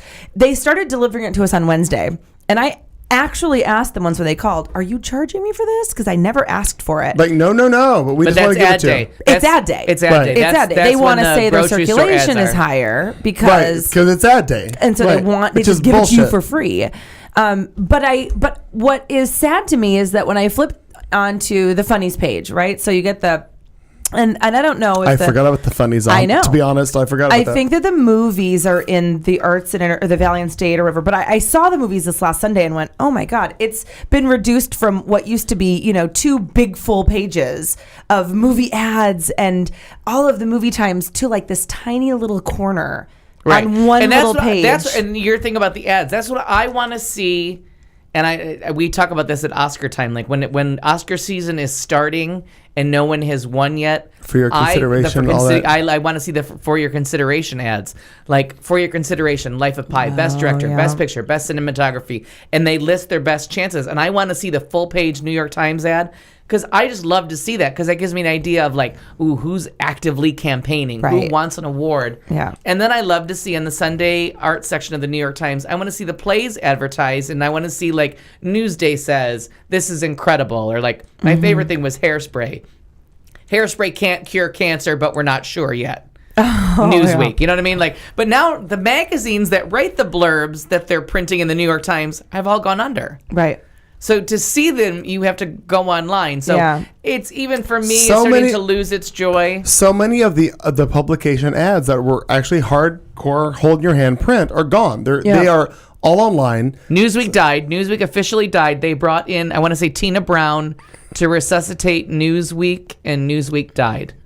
They're online. But Aren't they? No, it's online. Some of but them are the only actual online. hold in your hand. Right. Yeah, can't do Time that. Magazine, just Time Incorporated, Time Warner, just got rid of a big bulk. And my fear is they're going to get rid of Entertainment Weekly. But they have to get their shit together and get this website better. If they It's want not me to good. give up my Friday, and I wait. I still wait by the mailbox on Fridays.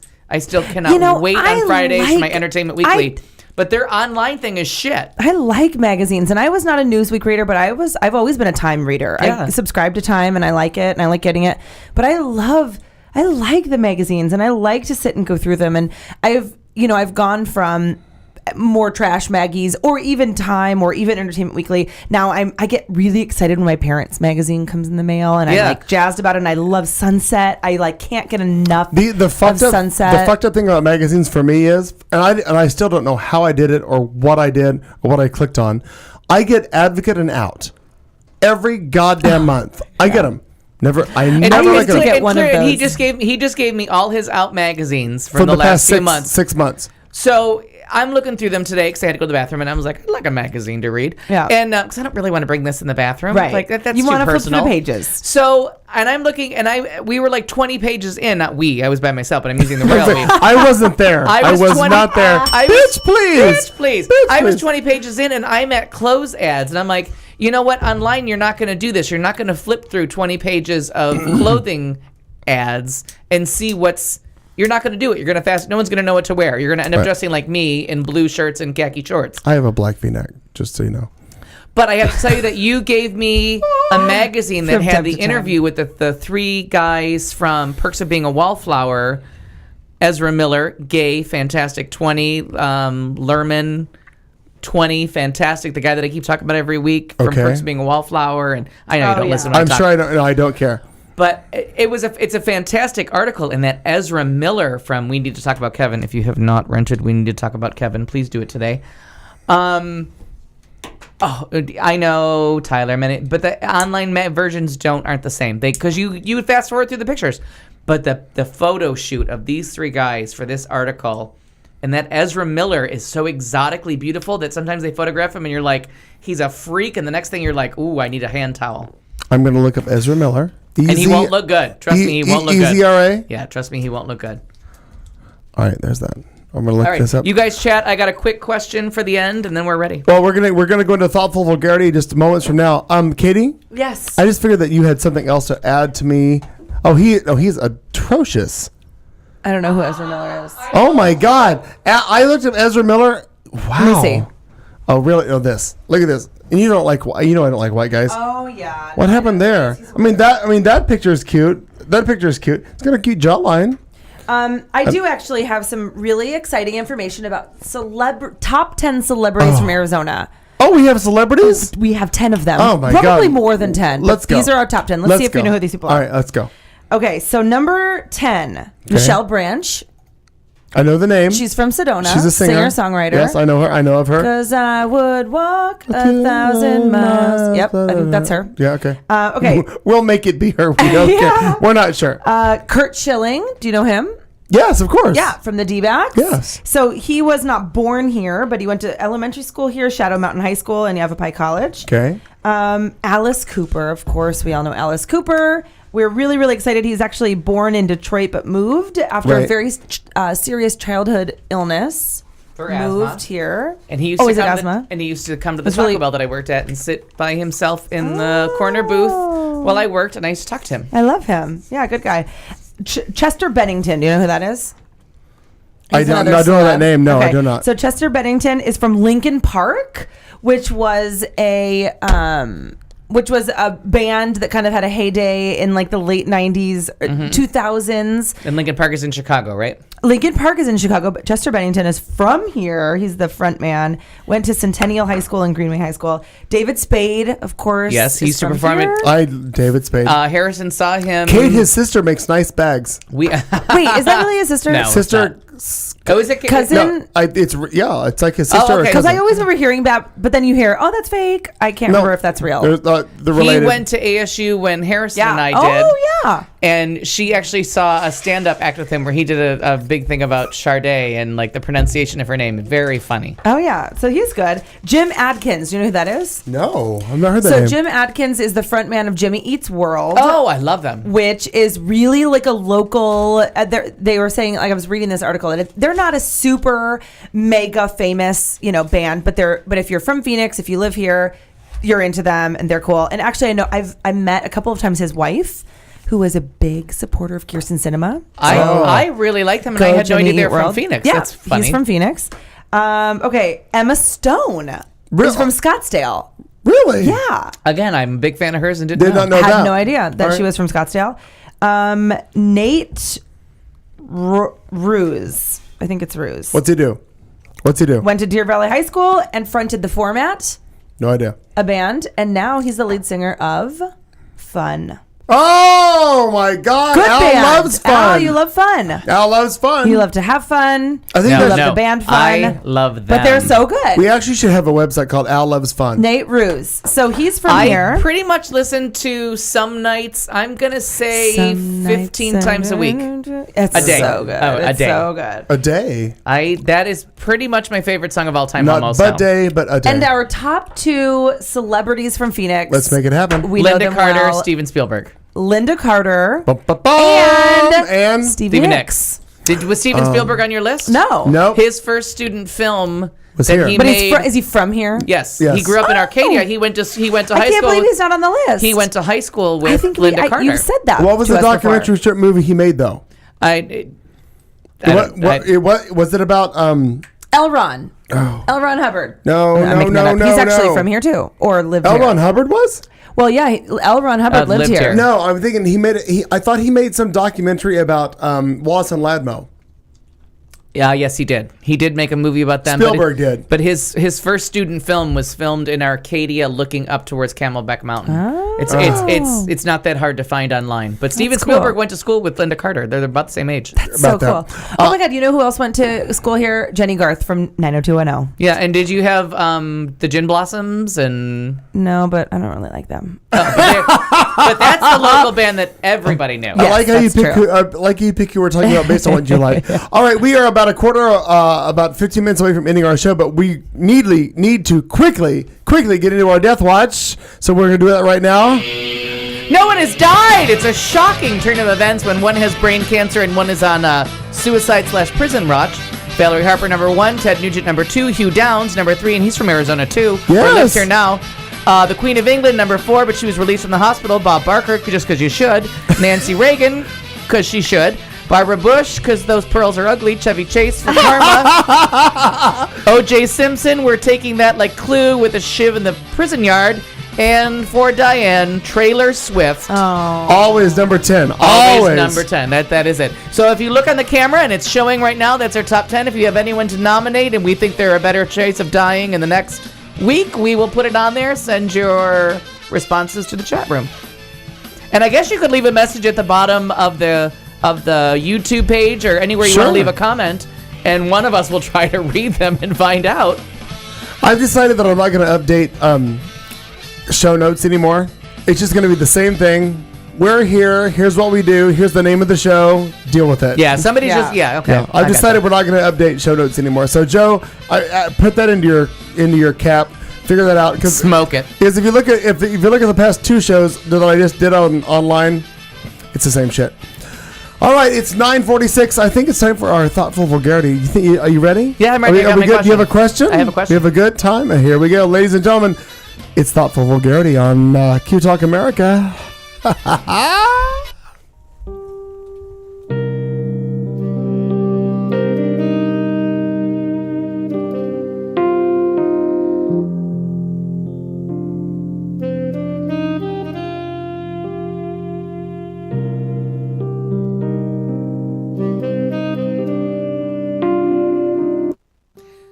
And now, thoughtful vulgarity, where we, in the studio, try to make ourselves slightly less shallow, which is not hard to do. We will ask one question of the panel and have them try to answer it while fucked up drunk. Because you know at home how well it goes when an important question comes up 90 minutes after alcohol has been served. Politics, religion, why not? You're fucked up. What could possibly go wrong? Who could you offend? You've been warned. Good luck.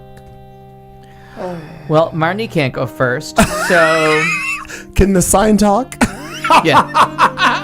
All right. This came up today with someone I was chatting with. What are you afraid of? Like, still in this year of your life, like what still scares you? Wow, that's a good question. That really is. Well, this is not like a serious... Tired queens on speed doesn't count because we're all I am not on speed. This is not... I did not deny being tired. Or a tired queen. Fuck you. Are you going to go drink with me later? No, I have to be at work at 7 a.m. that restaurant opens early. Bitch, please. Oh, no, it's a class. Jesus Christ. By the way, I ordered a cab for you. It's on. Oh, you did? I did. Oh, that's nice. We'd like to thank Sue on behalf of Rainbow Cab. Oh, thank you, How Sue. kind people are. What are you afraid of, girl? I don't know. I really have to think a little bit, but there are some really superficial, top of the mind things that I'm afraid of. I am terrified of cockroaches. I know that is so silly. Nope. I want to... If you live in Arizona, you know what size our cockroaches are. I want to punch Or myself Florida. in the face. A New York cockroach is little, and that means that it's a German cockroach. I've actually done some homework. That means it's a German cockroach, which is actually far worse because that means that they're infested. But ours are just fucking gigantic, and they crawl up out of your business, and by that I mean your drains, and they just pop out of nowhere. And I have never... Last year we saw... I think maybe 4 or 5 over the course of the summer, all dying or dead because we get sprayed regularly. But I've never seen that many in my house, in or around my house ever, and it was your horrifying. Heart stops. Oh, because they're huge. It's devastating. I cry. I'm frozen in my tracks. I'm terrified of a cockroach. A spider, bring it on. Yeah. I mean, I'll whatever. But up to a certain size, and then I'm I'm moving. I lived in a house in Nantucket that was infested, and I got over it. I'm spiders. We've heard about you being in houses in Nantucket that were infested. I know, yeah, with lots of different topic. Just a question. Different infestation. All right. Same song. STG.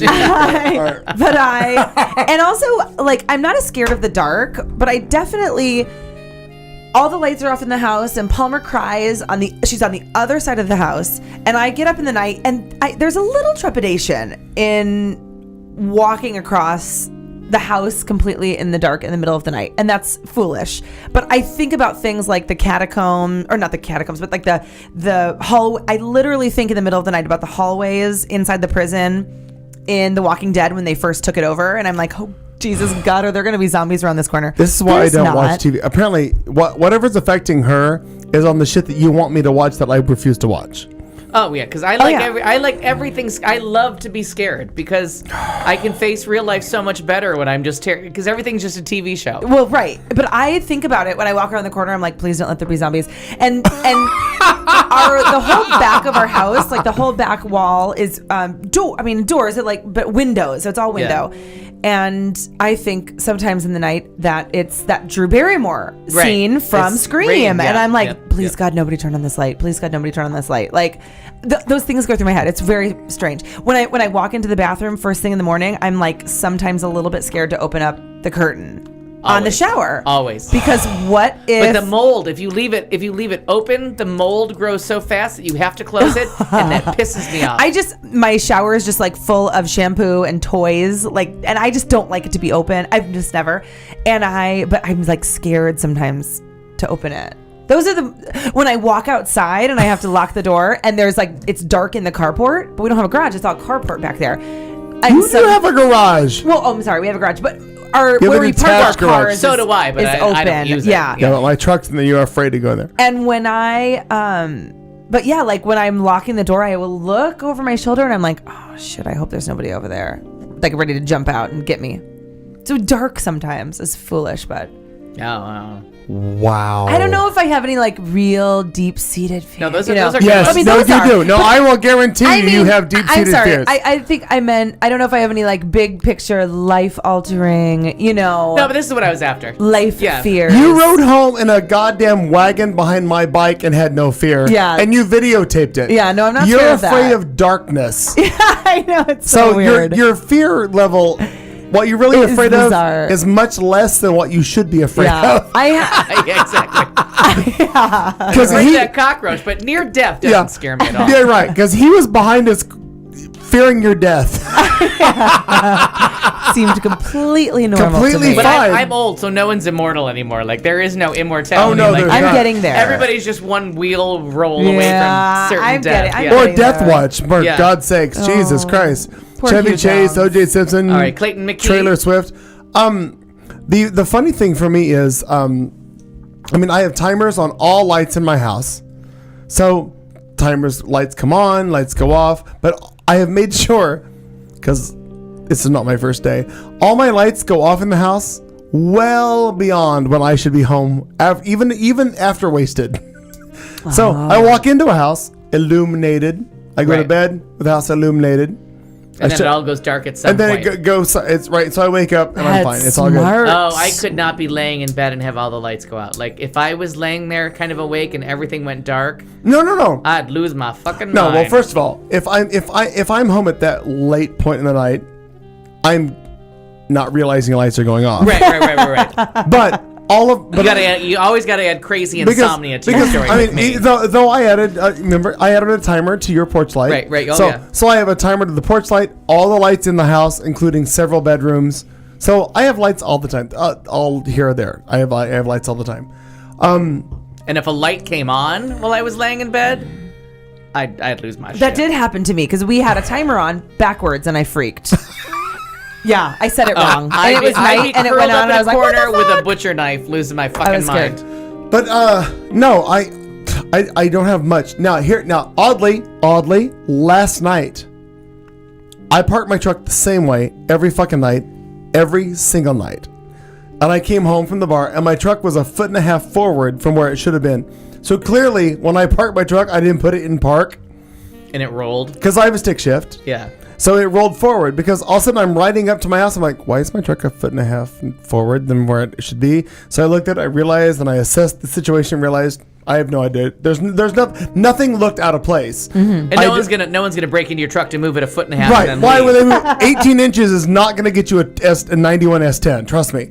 So I don't know. That was just kind of an oddity for me. But otherwise, I don't really have many. I don't. I have lights on. I have things on. I'm concerned with some sounds, but not a lot. Other than that, There's no deep-seated like fear of being alone, like nothing crazy like that. I've been single 12 years. If you're gonna try to, I made my peace. Yeah. If you're gonna try to sell me on being alone, yeah, I'm gonna find you a 24-year-old that needs me to meet him. Yeah, no. Other than that, no, I really don't. Okay. I really don't. I'm pretty good with everything. And I mean, I've older friends, Al and some other people who I've outgrown that, if you will. I mean, I'm not 18 and I'm afraid of Justin Bieber showing up in my room. Yeah, and since I prefer to go to the movies by myself, there's clearly no fear of that in my life. Well, no, and when you leave, you leave with whatever the movie gave you. Yeah. And whatever is good, there are bad, and things different. I was like, oh, I wish someone had seen it with me because I'd like to talk about it. But then I'm like, I'll find someone somewhere will have seen it. Somewhere, right. I might have to wait 4 years, but someone will have seen it. Yeah. I'm still waiting for someone to see The King with John Hurt and no, I can't think of his name. Kiss of the Spider-Woman guy. What's his name? Anyways. It's called The King. Gail Garcia Bernal and that's not Spider-Man guy, is it? What's his name? William Hurt from it's called The King. No idea. Yeah, fantastic movie. Somebody see it and then get back to me because we have a long conversation to have. I was pathologically afraid of the dark and being by myself. Like, I never thought I could live alone. Because if whoever I was living with at the time didn't come home when it was time for me to go to bed, I would just stay up all night until they got home. And I would have to stay in the same room that I panicked in, and I couldn't move. And I was so afraid of the dark. And like terrified. Like, we had an escape plan for if the power ever went out in my parents' house and I was downstairs. No, my mom had it with me. Like, we had flashlights hidden around the basement for me to get out of the basement. And they knew that when it got dark, if I was downstairs, I could not go upstairs. It was done. And if I was upstairs when it got dark, I could not go downstairs. Like, wherever, I couldn't go somewhere dark. And quick funny story. Working at a department store where like the windows are like way far away, big kind of a Target kind of place. And the power went out and I was like at the cash register and I'm thinking, I'm doing really well. Like, I'm handling the darkness very well. Yeah. The lights come back on. I'm on the floor and some customer is holding me and I'm like sobbing and she's like, you're okay. And I was like hyperventilating and I had a complete panic attack. And in my mind, I was in a happy place. You know what they said? Bitch, please. Bitch, please. But that's completely all gone now because now I live by myself, multiple break-ins. And I'm like, I go through and I walk through my house when I come in and I open up doors and I'm like, all right, throw back the shower curtain and I just laugh. I'm like, what's your backup plan if somebody's behind that door? Screaming like a woman. And I'm just sitting there like before I left for here today, what I washed my dishes with, the dish towel is missing. Dish towel. So I'm thinking, well, somebody's been in my house because the dish towel that I washed my dishes with, and the dishes are still in the sink that I washed my dishes with, but the dish towel is gone. So I'm like, clearly someone is in and out of my house now freely. Oh my God. But I'm like, oh well, I got somewhere to be. Gotta go. It's a Thursday. It's a Tuesday. No, like you'll just get over whatever fear you have. It's a Tuesday night. It's the show with Clayton McKee, Katy June, and Al Perkins. Thank you for being here. We are out of time. We'd like to say we will see you next Tuesday. You fucked that up too. Too late. Fuck you. You've been listening to the show on Hugh Talk America.